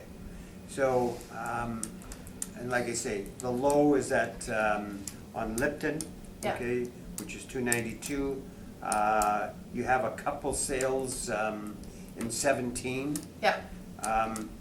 So, the assessed value is 376,000, okay? So, you've done some time adjustments, et cetera? Based okay? on what the sales book Okay. says. So, what do you think the fair value is for your house then? I would say in the neighborhood of comp 2, which is 292. This is, Oh, the assessors. Tell me the address. 77 Two. Chestnut. Sorry, in The one the without the back lanes. the report that we got From the city? The city. From the city. Oh, okay. Sorry, Okay, the city's comp two. report, comp 2, Okay.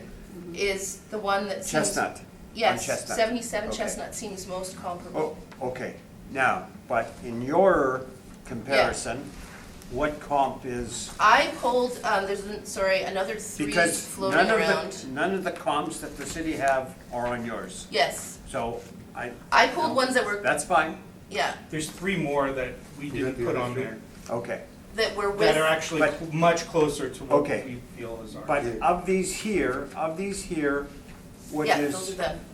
Okay. Here, Ron.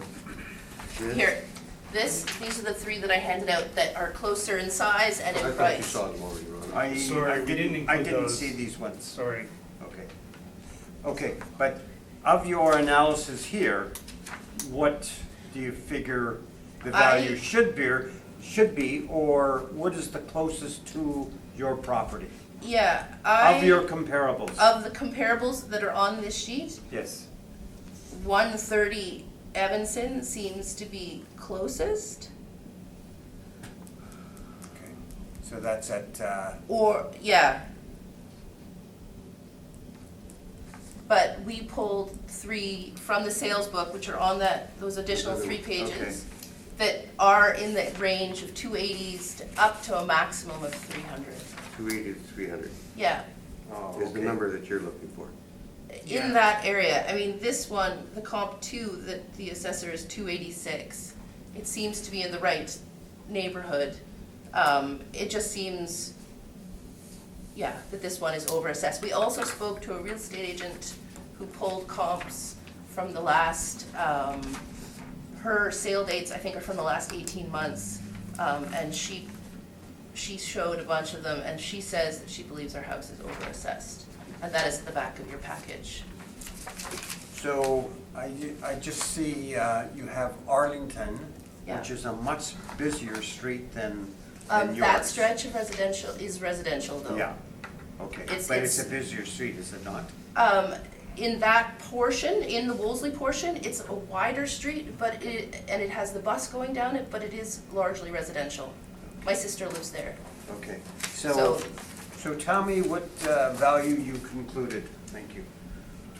Between the 280 and 300, you said. Yeah, between 280 and 300, and 280 to 290.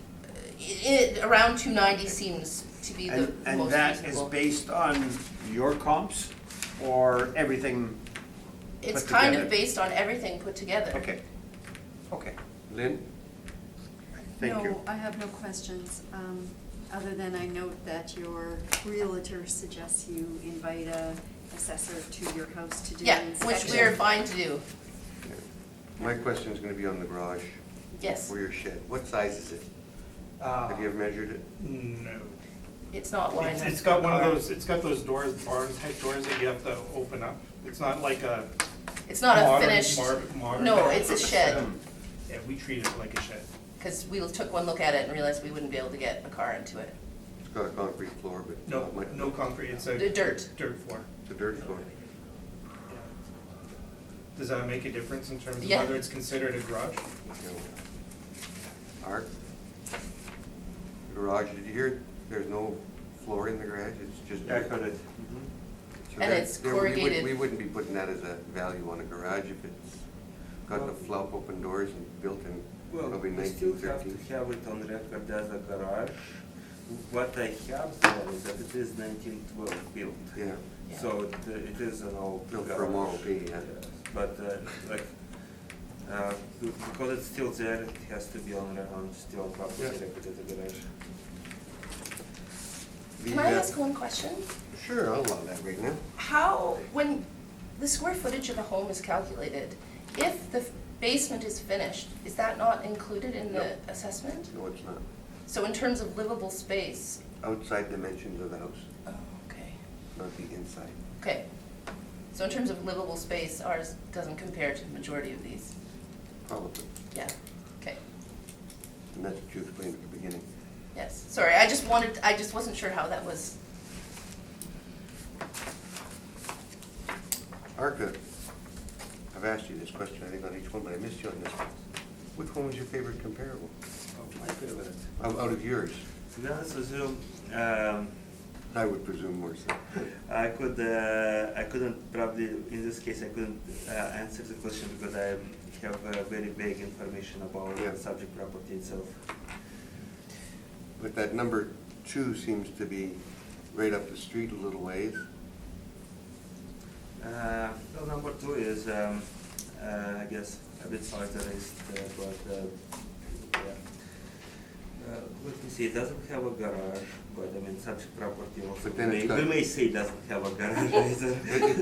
It might not have a garage, but it's got a much nicer backyard now, doesn't it? Lot size is, I mean, it's slightly bigger, it's not in 3,000s, Yeah. it's just a couple of hundred square feet more than the subject property. Mhm. Probably the back lane, right, that's back lane effect. It has no back lane on that. Yeah. Exactly, Yeah, that's why it's bigger. Yeah. But other than that, it's, I agree that comparables 3 and 4 are way larger. Yeah, and on a larger lot. Comparable one is a similar size, but it is also on a bit of a larger lot. Yeah. It has a basement finish as well. So within my range, I think comparable two is probably more accurate, but again, like that all depends on condition of the subject property, which at this point I have a big. But using two, we'd be at the 288 range plus money for the garage or for the shed. Using your comparable two is what I'm saying. No, I think it's from what I have presented, comparable to is probably the best comparable. Yeah. Okay. And you agreed with him that number two is probably the best comparable. Definitely. So I think we're coming pretty close here. Leave it with us, and you will Great. hear back. Thank you very much. Thank you so much.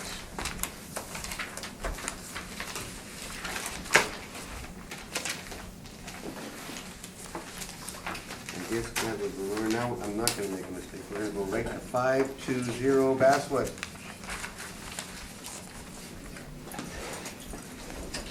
Did I give you, do you have all the papers back on that last one? Yes. You don't need Thank these? you. No. I'm gonna pass you more just in case. Sure. Just in case. Number 16 then. Number 16. We're getting there.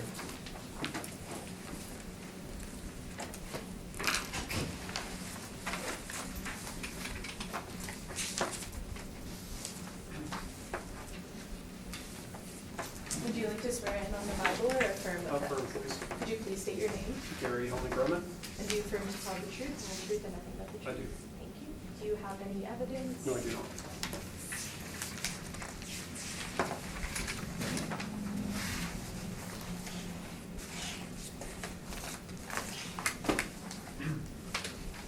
Parker, when you are ready. Okay, so subject property with a parcel ID 12080856000, street address 520 Basswood Place in Wolseley neighborhood.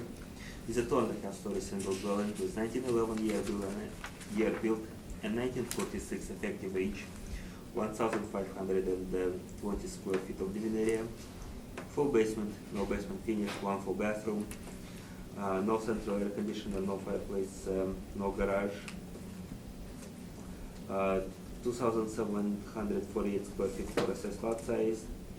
2020 assessment roll is $358,000. Total assessment per square foot is $235.53. All of the comparables are in Wolseley neighborhood. They all have similar types of building type and building code, which is single dwelling and 2.5 story. None of them have the garages. So with that, comparable one is 523, and they all have actually 523. Comparable one is 523 Steel Street, 1912 built, 1942 effective age, 1,542 square feet full of living area, full basement, no basement finish, one full bathroom, and it has central air conditioner. 2,622 square feet for assessed lot size. $343,100 time adjusted sale price. $222.50 is time adjusted sale price per square foot, sold in July of 2017. Comparable to is 524 Basswood. 1,368 square feet of living area, full basement, and it has basement finish and one full bathroom. No central air conditioner. 3,628 square feet for assessed lot size. Time adjusted sale price is $296,000. Time adjusted sale price per square foot is $216.37. Sold in October of 2016. Comparable 3 is 528 Camden Place. 1912 year built, 1935 effective age, 1,653 square feet for living area. It has a full basement and no basement finish, one full bathroom, two half bathroom and one shower. No central air conditioner, but it has a fireplace. 2,361 square feet for lot size, that has a school influence. $356,700 is time adjusted sale price. $215.79 is time adjusted sale price per square foot. It sold in August of 2017. Comparable for 77 Chestnut. 1911 year built, 1945 effective age. 1,319 square feet of living area, full basement, no basement finish, one full bathroom, no central air conditioner, it has a fireplace. 2,545 square feet for assessed lot size. $292,000 is time adjusted sale price per square foot, and $221.38 is time adjusted sale price per square foot. Sold in July 2017. Thank you. Do you have any questions for Arthur before you make your presentation? Just for the comparable sales report, the paper that I'm looking at received today, should that have been mailed in advance to us, or is this the first time we would have received This it? is where you walked it Okay. in. And secondly, in terms of my assessment value, just comparing it to the sale prices of all the properties you provided, it's significantly higher. It's really the outlier in terms of all the comps. And I guess I'm wondering, that alone, isn't that indicative of my property being overvalued? He's using your comparables. I am aware. So again, all else being the same, I would agree with the property owner that is the case. I guess the condition of such property would determine whether it is the case or not. I'm sure we're gonna have more questions. Okay. Ron, do you have some questions? I have none, Mr. Chairman. Huh? Lynn, go for it. Did you inspect the property, Erica, or an assessor? Just take a quick look here. I did not, but I can just take a quick look if it was inspected. And there was a sale in 2014, was that a market value sale? It is a market value sale. It was done through MLS with 6 days on the market. It doesn't look like it has been inspected. In the, I guess, in the recent time anyway, so no, I don't have information of the inspection of the subject property. Okay. And does the MLS listing speak to the condition of the property? Let's see.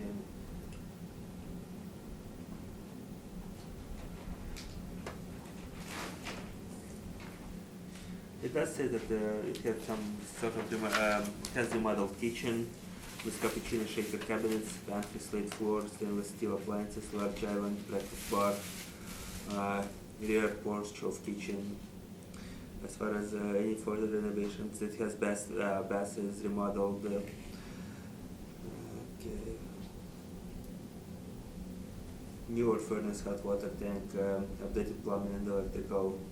No, it doesn't have any knob tube, so that has been mitigated. Updated windows. So, yes, the condition of the subject property would seem that it has been renovated. And it looks like the other ones, at least a couple of them have been similarly renovated, at least at the same sort of effective age, comp 1, comp 4, 2, which is like 2 doors down or next door, I'm not really sure.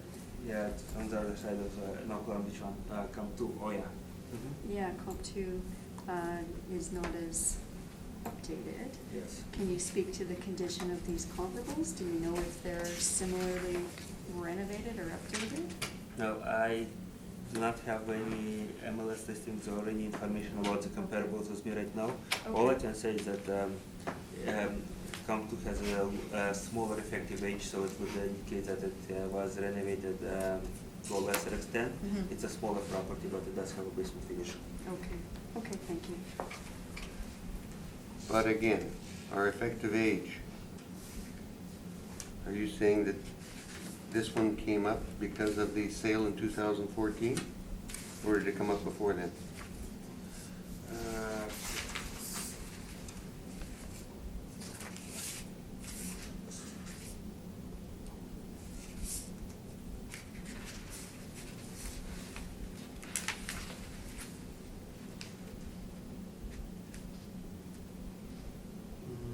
I think perhaps It was done post. There was it's a bit confusing, but it looks like it had some board hearing for 2016, Hmm?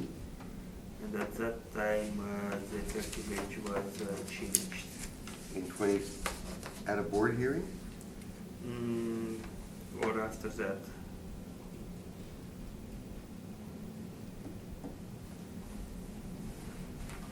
Does it give the reason? No, it does not. Smaller the square footage, the higher the price, is that correct? Economies of scale, Hmm? correct? Economy of scale. Mhm. So, number 2 comp, right next door. Do we have it's smaller, we've got a value of $216 a square foot, Mhm.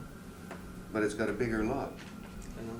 And again, like it is true with the economies of scale, but overall, it does have a breaking point at some point. So in this case, we would say that comparable one with larger square footage has larger price per square foot. So. And again, condition of the property and overall sale price of comparable number 2 being having only 9-year effective age added to it would indicate that lower sale price, significantly lower sale price in dollar values, like only $283 sale price with $296,000 stamp adjustment. Dividing that per square foot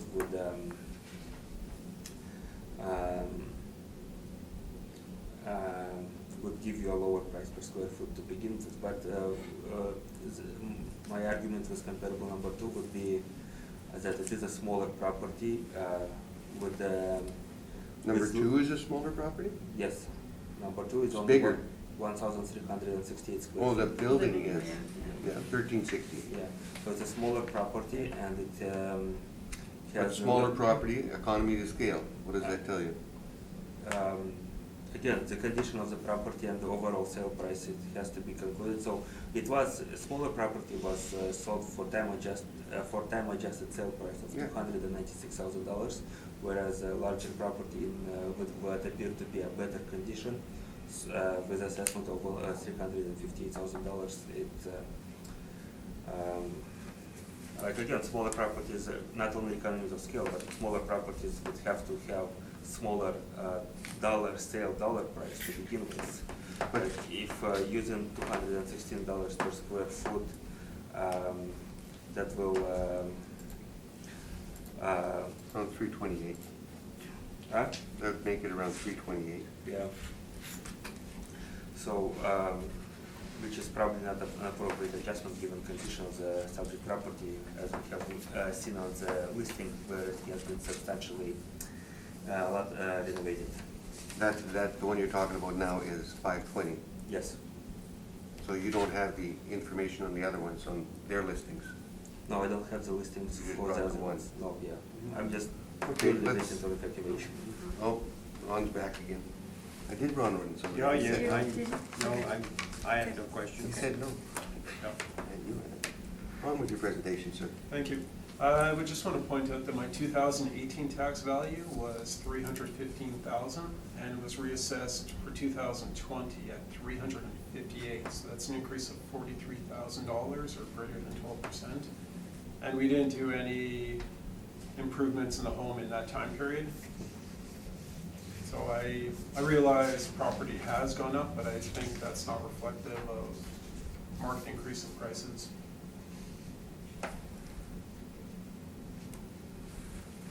Anything else to your presentation? I guess the reason for this is when back to the assessment in 2016, I actually challenged the tax value of the property as well, and it was assessed for the 2018 at $330,000, and I successfully had that appealed to $315,000. And when I received the tax value for 2020, I had called 311 and an assessor called me back. And they cited that the original value of $330,000 was used as the baseline in the calculation. It wasn't corrected in the computer for the appeal value. I just don't think that's fair in terms of how the tax value was calculated. Arthur, you got any questions? I guess when we talked about, when I read the listing for your property based on 2014 sale, do you agree with the amount of renovations and updates that went into your property? They were done prior to us taking the property, but yes, the kitchen was retrofitted, the windows are newer, the wiring, the plumbing, and the washroom was updated. And and the rest of the information is accurate. You still do not have basement finish, and you only have one bathroom, correct? Correct, yep. Okay, now that's all I have. Thank you. Lynn? No questions. Ron? No, sir. What number were you looking for? I feel I fall between comp 1 and comp 4. Comp 1 has central air where I do now, but that was recently done. It wouldn't have been for this assessment, for this assessment. I feel everyone feels they're overtaxed, but generally I feel the property is still extremely overvalued, and I think $315, what I'm currently paying now, is a fair value of the property. Or not what I'm currently paying now, but rather what the property is assessed at. Okay, leave it with us. Thank you, I appreciate Thanks, your Gary. time.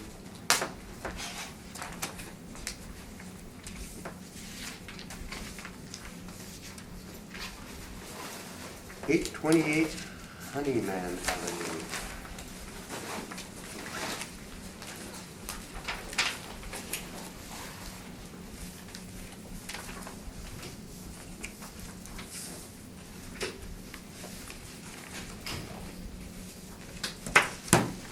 Would you like to swear in on the Bible or affirm with evidence? Could you please state your name? John Sheddy. Do you affirm to tell the truth, the whole truth, and nothing but the truth? Do you have any evidence? Arthur, when you're ready, please. Okay. So subject property with a parcel ID 1208 2862000, street address 828 Honeyman, in Wolseley neighborhood, is a 2.5-story single dwelling, 1905 year built, 1950 effective age, 1884 square feet of living area, full part area for basement size, and no basement finish, 1 full bath, 2 top bathrooms, and 1 shower. There is no central air conditioner, there is no fireplace. Property has a detached single car garage. Its assessed lot size is 4,244 square feet. Land influence is commercial adjacent. Okay, assessment for 2020 was $393,000. Total assessment per square foot is $208.60. All of the comparables are in Wolseley neighborhood. They're all 2.5-story single dwellings. So comparable one is 266 Albert Street. Year built is 1920 with 1945 effective age. 1,825 square feet of living area, full basement and a basement finish. 1 full bathroom, 1 half bathroom and a shower. It has a detached single car garage and 3,010 square feet of lot size and a commercial influence. Time adjusted sale price $373,000. Time adjusted sale price per square foot is $204.38. Sold in December of 2017. Comparable to is 88 Ruby Street. It's a 1912 year built, 1932 effective age. 1,930 square feet of living area, full part area basement, no basement finish, 1 full bathroom, 1 half bathroom and 1 shower. No central air conditioner or no fireplace. It has a detached single car garage.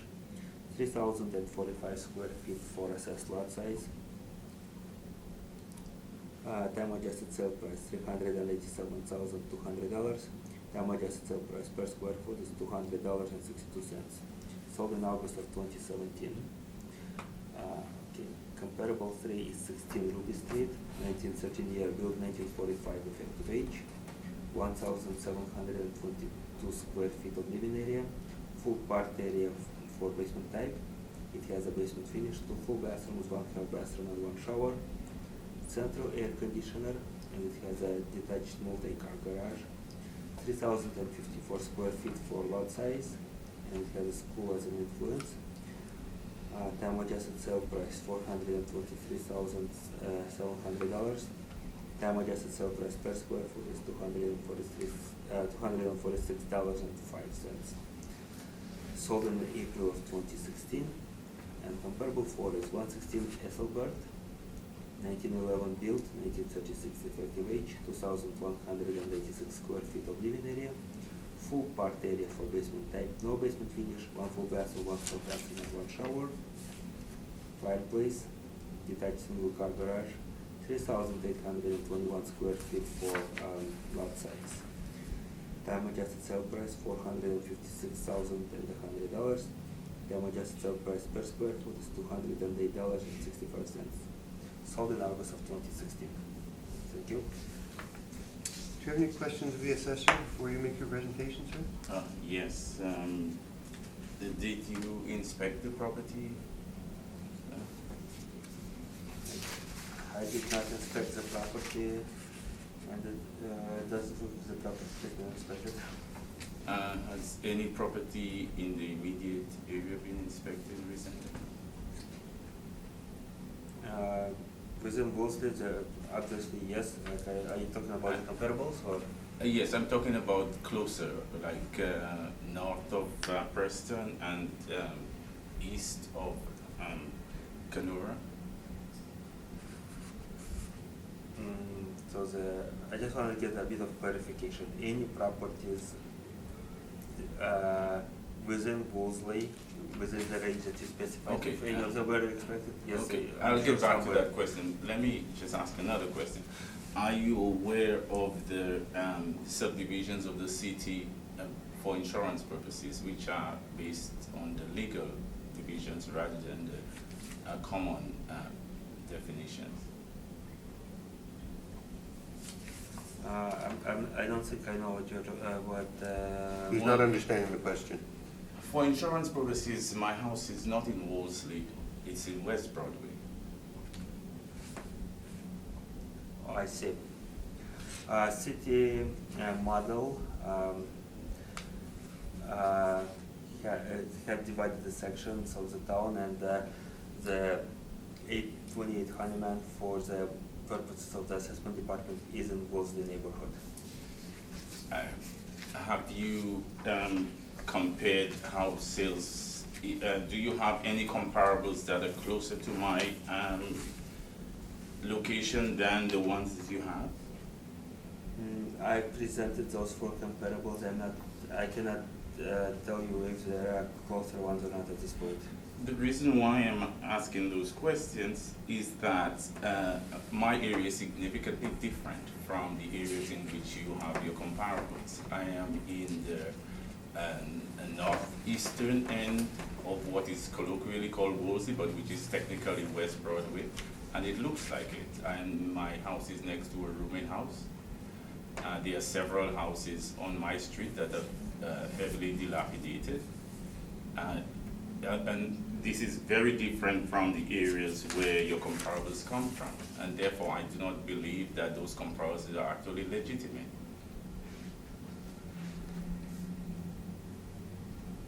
I guess there's not a question there, but we'll come back to you on your Yeah. presentation. Yeah. Do you have any questions, Ron? I have none, Mr. Chairman. Lynn? Can you, no, I don't have any questions. Thank you.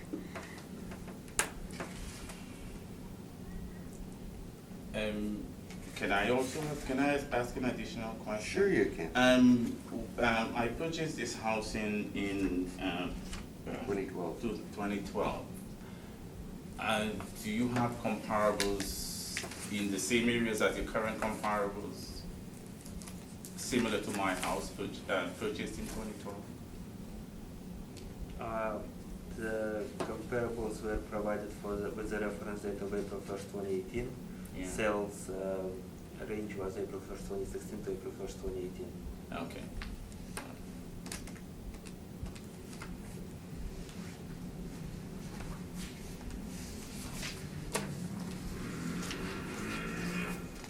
I've got no questions. On with your presentation. Yes, when I purchased the house in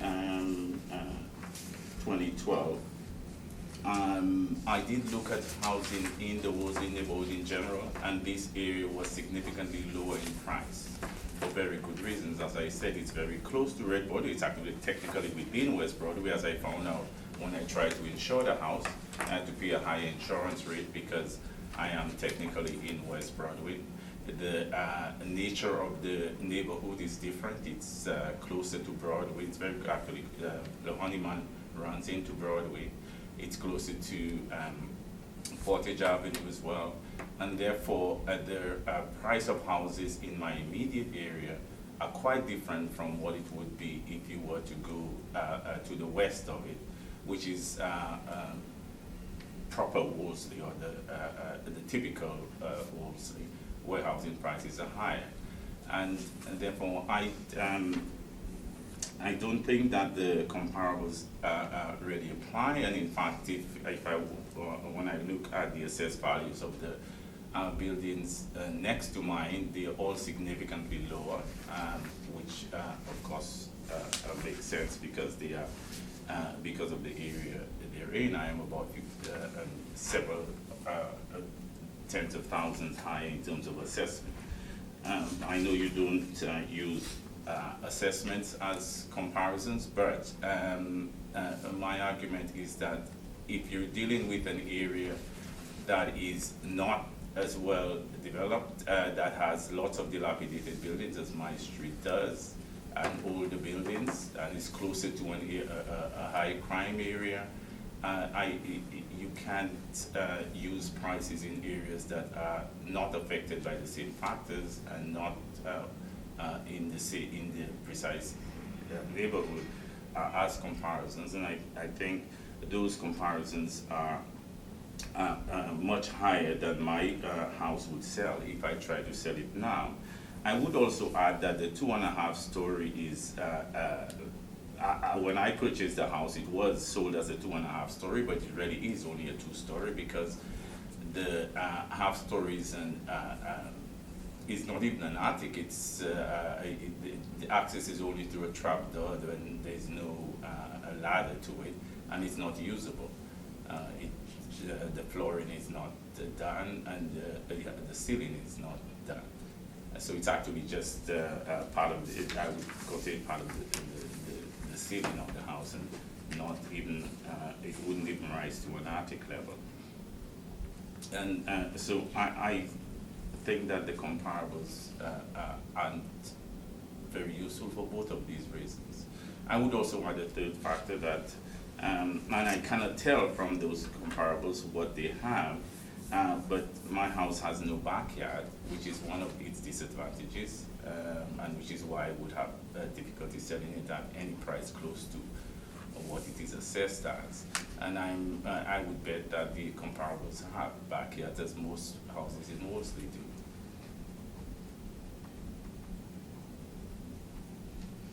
Questions? Okay, I guess if I may, I just wanted to clarify one issue.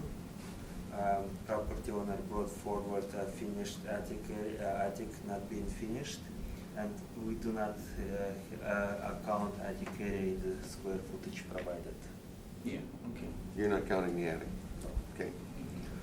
Number two, property owner, I guess I'll ask property owner. So when you say backyard, no backyard, what exactly do you mean by that? Because a lot of properties in Worsley have smaller lot parcels than you, so naturally they would, with a similar size square homes, they would have less backyard than your property. But I just want to see exactly what you mean by not having a backyard. Well, the distance between my garage and the house itself is about 6 feet. Okay, so So you have a front yard then, or? Yes, it has quite a large front I yard. see, okay, that makes sense, okay. They had to back, on that street, they had to back them up because of street allowance. Okay, no, I just want to clarify for myself, okay. Do you have any comparables that you brought that, as you have suggested, that are closer to your area of Wolseley or West Broadway? I regret that I did not, because I was not aware of how to access sales. I access assessed values. This is the first time I'm here, and I thought assessments were the source of comparison. I did not have access to sales. I regret that I did not know that this was your preferred comparison. I was only handed this when I came in, so I did not take the time to look at comparisons. And that was mostly because I did not recognize that was the major source of comparison. So within the comparables that I provided, the comparable number 4 would probably be closest in proximity to the east part of Wolseley. With that, would you consider that as closest comparable to your property? Not at all. I don't think any one of them are, but I would add that Ethel, the house in Ethelbert is just a few houses from an Anglican church, which would significantly raise its value for that immediate area. It's actually one of the nicest areas of Wolseley, so I would not.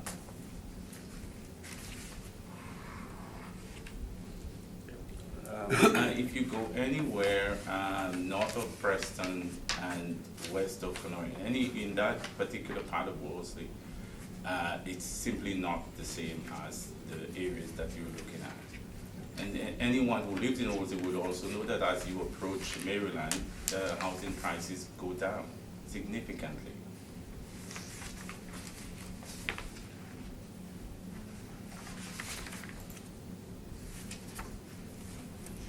I don't have any other questions, thank you. Ron? I have none, Mr. Chairman. Lillian? Neither do I, no questions.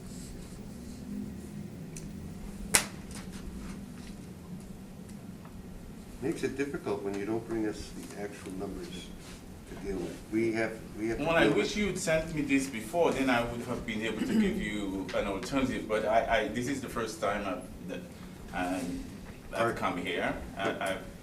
My question to you Yeah. is going to be, are you aware Mhm. of any sales in that area past?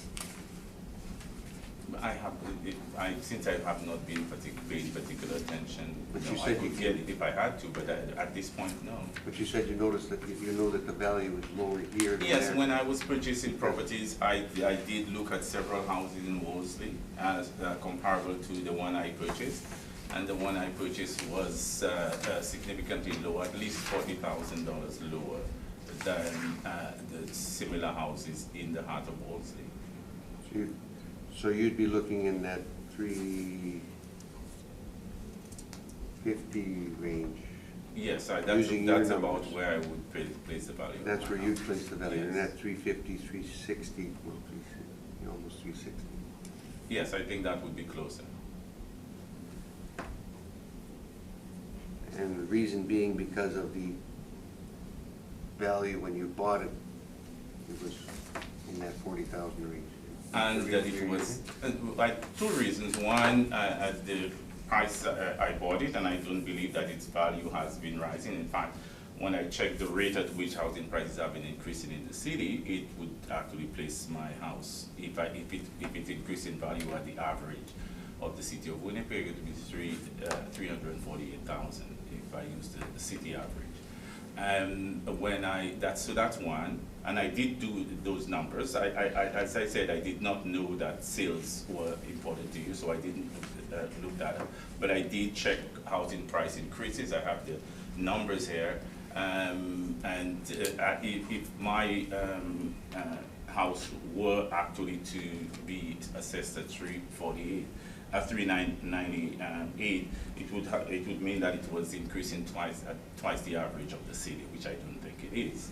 The second part is that I said, when I purchased it, my house, there was significant difference in price between the housing prices in the area I bought the house and the rest of Wolseley.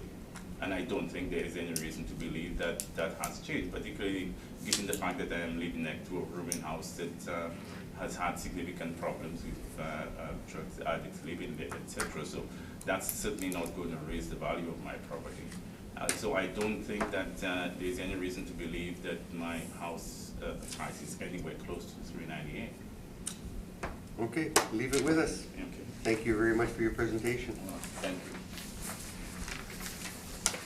We're gonna go back to the beginning, because I see Diane is here, and I guess she wasn't here when we started. So she'll be the first one. Do you guys wanna take a little break before we do this? Ron? I'm okay. Or are you, I'm okay. you're okay to go? You don't, or you okay to take a break? No. It's okay to go. No. Okay, go. Carry on. Yep. In a hurry, you know, we're gonna carry on. Diane, if you could come up. Okay, sure. Mhm. Mhm. You remember, eh? So do I.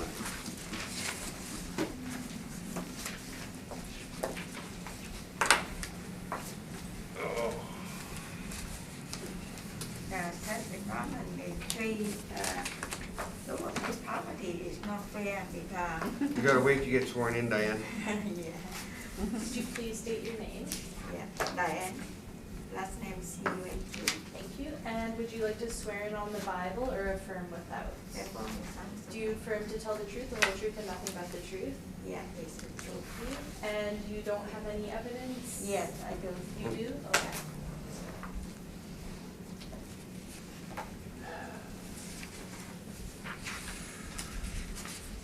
You're sure you don't want to take a break?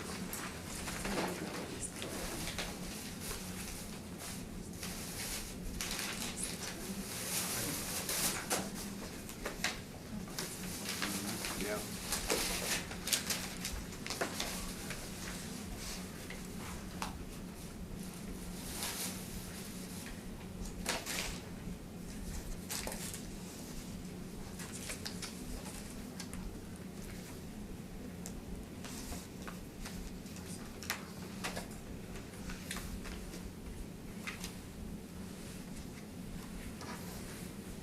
This is a bit to the gem. That color.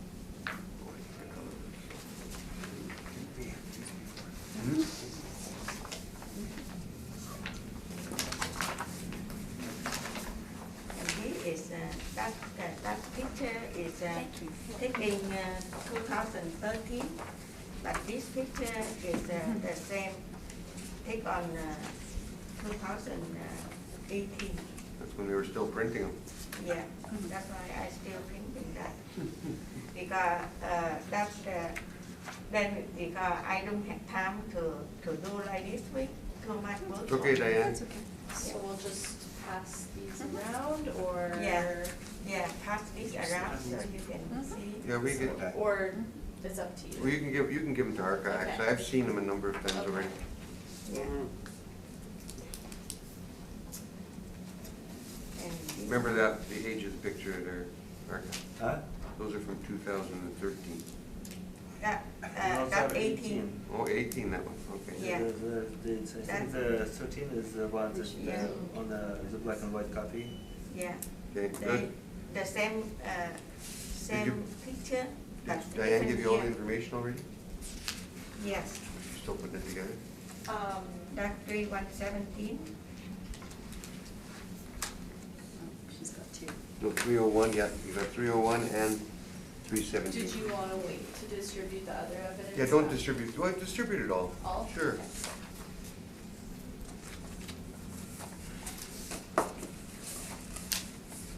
We don't have to go back at it a second time. Oh, wait. Yeah, this for 50%. 317.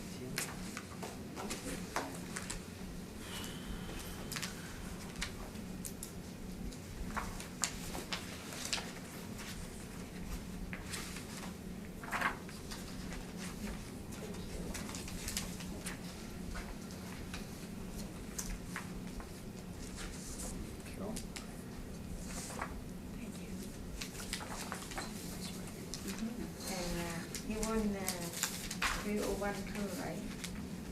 Yes.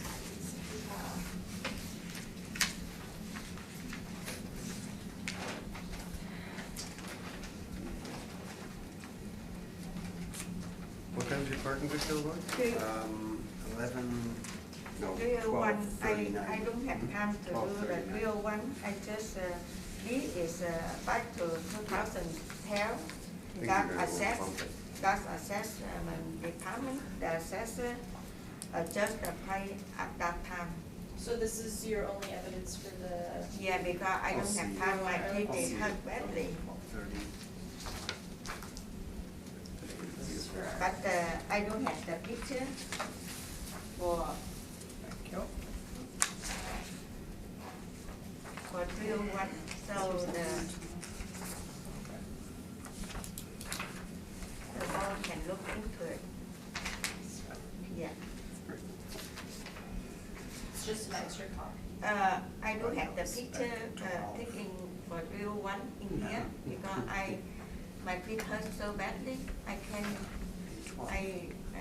I do not know if we can pass around cameras or phones. That will be up to the chairman, because we were supposed Yeah. to. We'll decide as we go along, Okay. Diane. yes, We've got a fair number of pictures here already. yeah. So as you can see, We're 301. gonna, Diane, we're gonna start with the assessor first, okay? Okay. When you're ready on the first one, which is 301 Arlington. Well, again, Mr. Chairman, just, I would, there are probably two preliminary issues here. The both applications are, we'll start with 101 Arlington has placed two matters at issue. One is amount of value seeking decrease, and the second one was the classification of property. Mhm. Classification, Yes. you're challenging it or they are? Property owner has checked Oh. those things off. Are you challenging the classification, Diane? It's Both, residential, hmm? both of them, the Why? value, also the classification. What do you want for classification? Because the owner bought this property just this year, and she bought this 45,000. Oh, you're not the owner on this No, one? no. Does she have a letter to say she Yeah, can? No, yeah. she does not. No, but she does not? Kara said. No. Well, if she hasn't got a letter, we can't hear it. Okay. No, I do, I You don't do- have a letter I do from the have- owner? I do so when I go to appeal, I do so to them. I do so to the board, so they let I submit the application. Kara let her Yeah. without, but it's up to you, because the others. Yeah, with, I Members, do do you want to allow so, her to go without a letter? I don't see a letter. I do so the letter to the Why board. did Kara, There's is no there letter. notes in file? No, there's none. She Why just. would Kara letter? Yeah, I asked her yesterday, and she said it was okay. Yeah, so, yeah. We need the owner's name Yeah, there. we need the owner's name And there. I brought this to Basically- Kara's attention, and she just said. So she Diane said- can't sign for the Okay. owner. And I asked Belen again this morning, and. I've told you before, Diane, you can't sign for somebody else. You No. have to have a letter from the owner. yeah, the letter. You're not the owner. The letter of the owner sign that I Not in the can, file. There's no I letter. can, I've got no letter from the owner. I can represent them because they know English no good, and besides that, they would. Well, you'll have to bring the letter. You know what, we can always adjourn it. I thought I to sold another to meeting. the fund that already. Yeah, we can postpone it. We can lay it over to, we're not gonna deny it, we're just gonna move it over and they can reset it up again. Because we have to have a letter, Diane, we can't just Okay. go without a letter from them. Yeah. Because Yeah. it's not fair to, Okay, for us to ask you questions about somebody else's property without them signing it Okay. over to. So we're gonna leave that one, it's gonna be set aside, whatever you wanna call it, adjourned.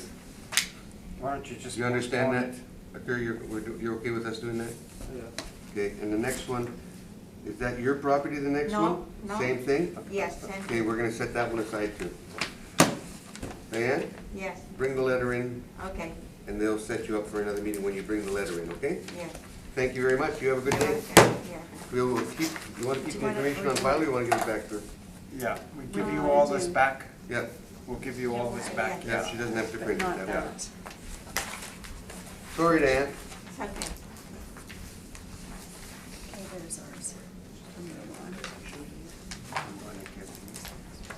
I give you. I don't know. Okay, Should she give this back? Hmm? Should she give this back? Oh, she should, but I'm not worried about it. Okay, yeah.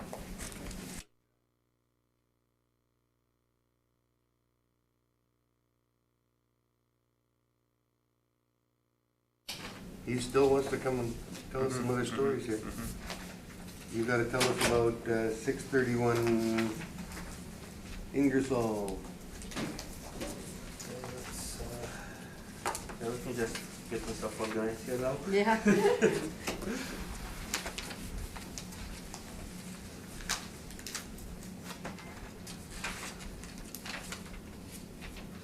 You need some time to put it all together, Diane? Yes. Should we take a short break? I don't really have to. Just a minute, okay, that's good. He's got it set up anyway. Yeah, Okay, that's we'll fine. take a short break. Give Diane a chance to back up. Yep.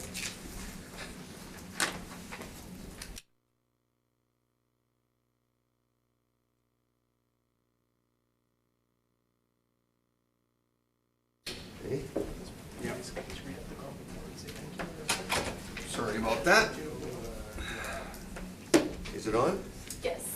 Call the meeting to order. Arca, when you are ready, we're gonna start, you can tell me about this one. Which property? 631 Ingersoll. Okay. 631 Ingersoll, parcel ID 13021168000. Street address 631 Ingersoll, in St. Matthew's neighborhood, is a one-story single dwelling. 1927 year build and 1927 effective age. 640 square feet of living area, full basement and the basement finish, one full bathroom. Detached single car garage and 2,440 square feet for lot size. 2020 assessment roll is $183,000, $285.94 per square foot. All of the comparables are in St. Matthews. They're all one-story single dwellings, built before or on the range is 1910 to 1927 year build. Time adjusted effective age would be 1910 to 1957. Square feet ranges from 640 to 690 square feet. And lot sizes are similar, and properties are overall similar to subject property. Time adjusted sale price ranges anywhere from $168,000 to $209,300, and time adjusted sale price per square foot also ranges from $252.53 to $327.03. They all have been sold between April 1st, 2014 to April 1st, 2018, and appear to support the assessment. Any questions, Ron? Nope. Any questions, Lynn? No. I've got no questions other than the applicant was aware of this meeting? There was Yeah. no contact with the property owner. No, okay. On the side of the property. Very good. That's done. The next one that you, is there another one? Yes, 501 Sprague, is that the next one? Now, how about 175 Lenore? Which one is that? That's further down. 501 Sprague, are we, that's docketed. Yeah. That's the rec. Is that a wreck? Yeah, he accepted. And the So accessory? 175 Lenore. 175 Lenore. Hear them all. Did we hear that one? No. No. 175 Lenore is number 11? Number 11. Okay.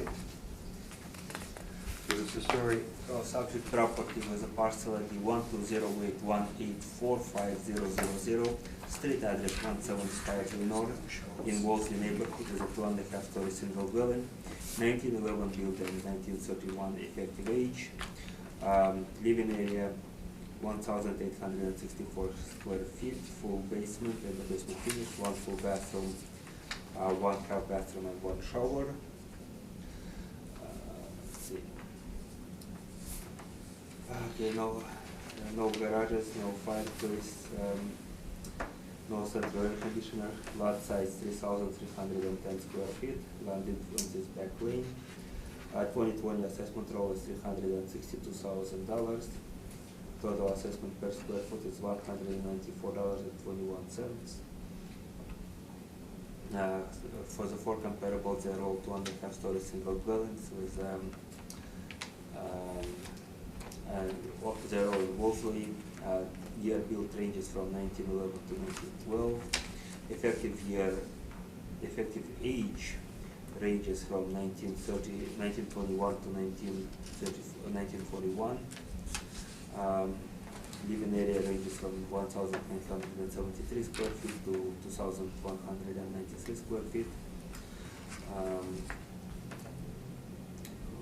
Except for comparable 3, they all have basement finishes. Comparable 3 does not have basement finish. None of the comparables have the garage and garages. Lot sizes range from 3,031 square feet to 3,676 square feet.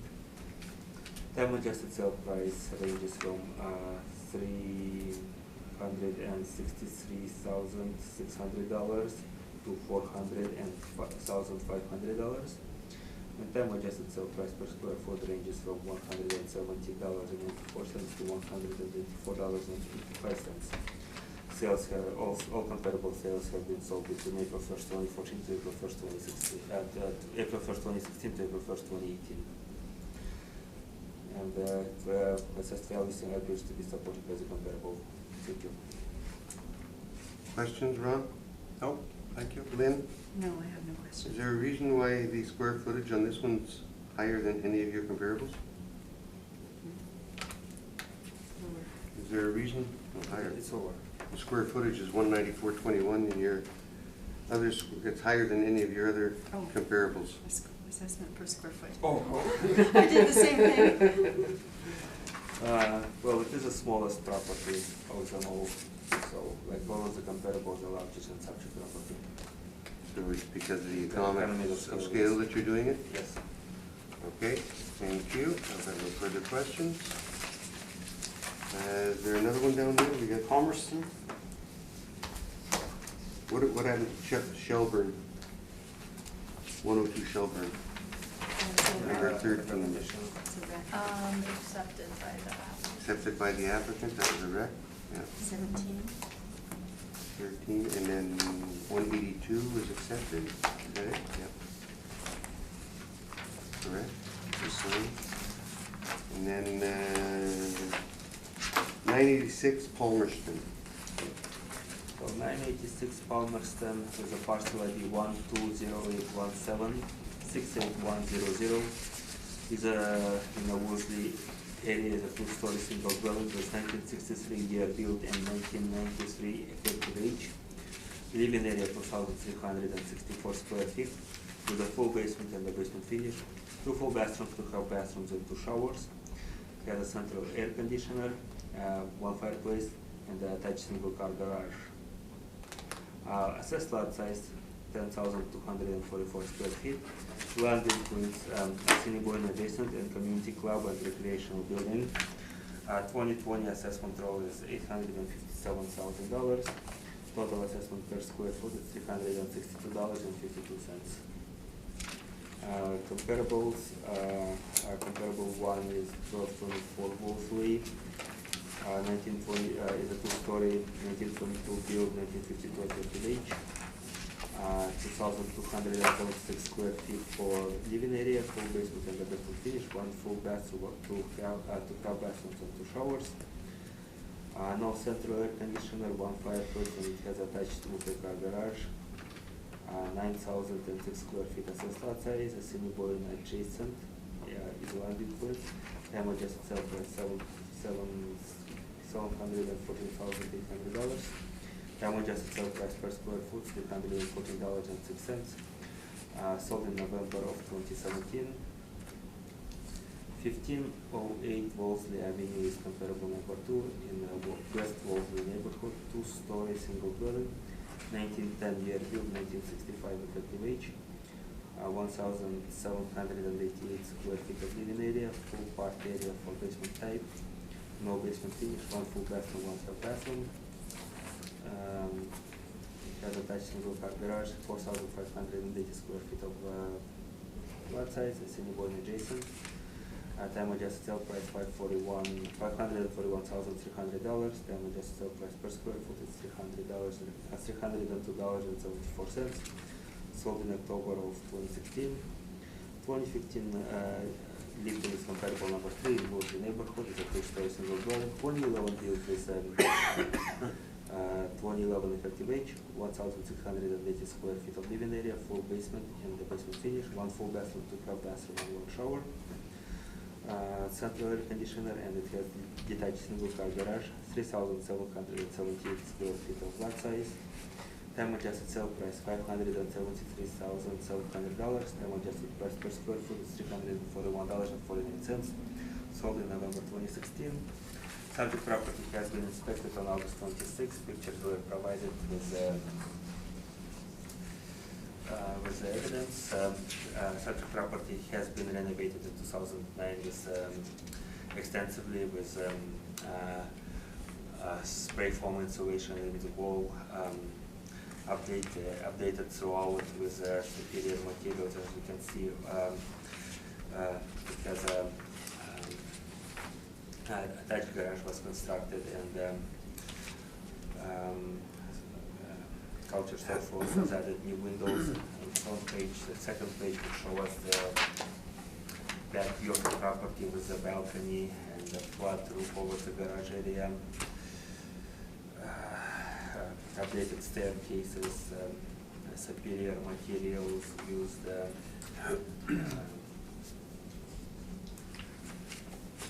And then it has textured glass used as a wall between entrance and the living room.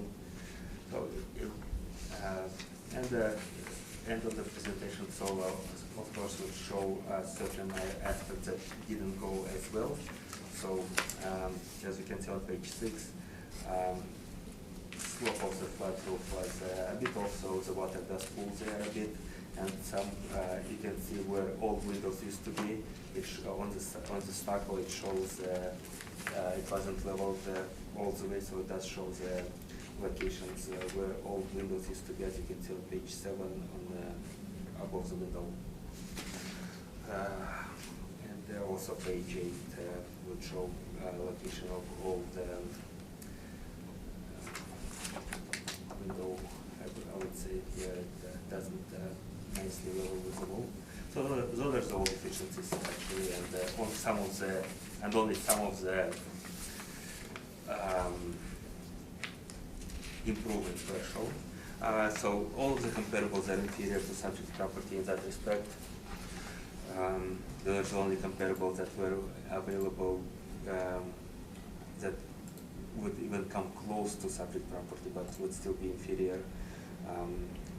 Comparable one was renovated, but again to the extent of just some updates to the kitchen and flooring, but wouldn't go to the extent of doing a full spray foam insulation. And comparable number 3 is a brand new build. Relatively, it's 2011 infill home, but again, MLS review shows that it used average material like laminate countertops, whereas subject property has cedar stone quartz. So within that, considering the fact that subject property is superior to comparables, I would state that the assessed value appears to be supported. Thank you. Questions? Lynn? No questions. Ron? None, thank you. And I've got none. Thank you very much. Got it down. We got them all, right? About the recs. Yep. We have to go through the We recs. went through the recs, didn't we? No. Oh, we gotta go through the recs. Okay. Read the recs on the record, will you, please? I'm sorry. But don't shut it down yet. Don't shut it down. Let's find the first rec, shall we? Banning, Hmm? Banning Street. Banning, what number? It is number 5, but its address is 486. Number 5 is. We dealt with that one already. Okay. Did we deal with that? Okay, then you want to go to... Or do you want to go over That that was one the, again? yeah, we did that one, because you, that Okay, was the one you was the gave verbal? rec on? Verbal, Yeah, okay. you did a verbal rec. Then you gotta go to Sprague then. Sprague is number 8. 8? Number 8. 501 Sprague. Yeah, read that one on to the There is record. an updated page for 501 Sprague. Okay, Basically, the only change is that the property owner, I was able to speak with the property owner and they did accept the recommendation, which you don't have it, so I'll try to pass it out. pass it out, and we'll pass it to here.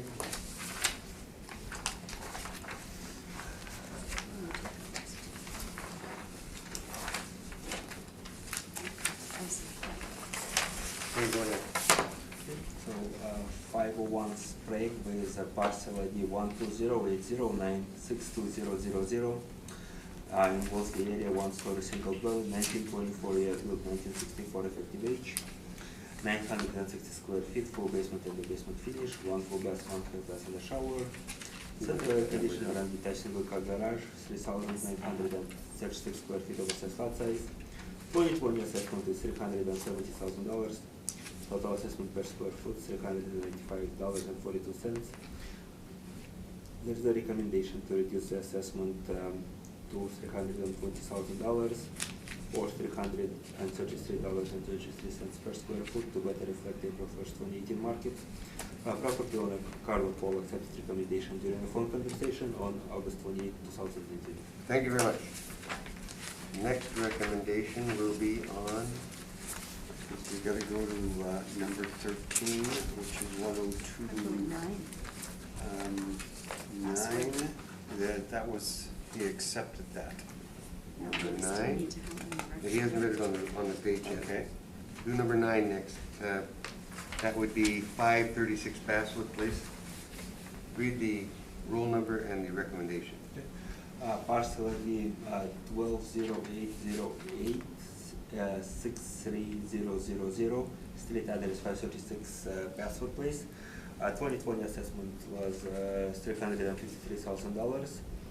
There is a recommendation to reduce the assessment to $294,000 or $216.49 per square foot to better reflect condition of the property in the April 1st, 2018 market. Property owner Corey Winnipeg accepted recommendation during the phone conversation on August 27, 2019. Thank you. The next one will be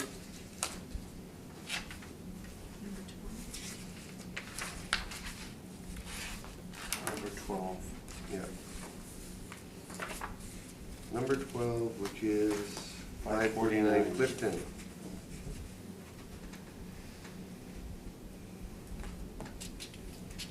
Uh, 549 Clifton Street, roll number 12080600000, with 2020 assessment of $285,000. There is a recommendation to reduce 2020 assessment to $243,000 or $286.56 per square foot to better reflect April 1st, 2018 market. Property owner Jason S. Peters accepted recommendation during a phone conversation on August 27, 2015. Thank you. Next one, or are we done? No, I think we Nope. gotta go to Sherburne, 102, Yep, 102 Sherburne. number 13. Yep. Okay, 102 Sherburne, with a parcel ID 12081276000. 2020 assessment $361,000. There is a recommendation to reduce 2020 assessment to $330,000 or $304.31 per square foot to better reflect April 1st, 2018 market. Property owner Erin Brown Jensen accepted recommendation via telephone conversation on August 27, 2019. Thank you. Next one would be 182 Chestnut, number 14. Okay, so 182 Chestnut, roll number 12083079000. 2020 assessment, $418,000. There is a recommendation to reduce 2020 assessment to $381,000 or $264.58 per square foot to better reflect the April 1st, 2018 market. Our property owner Edgar M. Scholes accepted recommendation via telephone conversation on August 27, 2018. Thank you. Thank you, and thank you. I think you are done.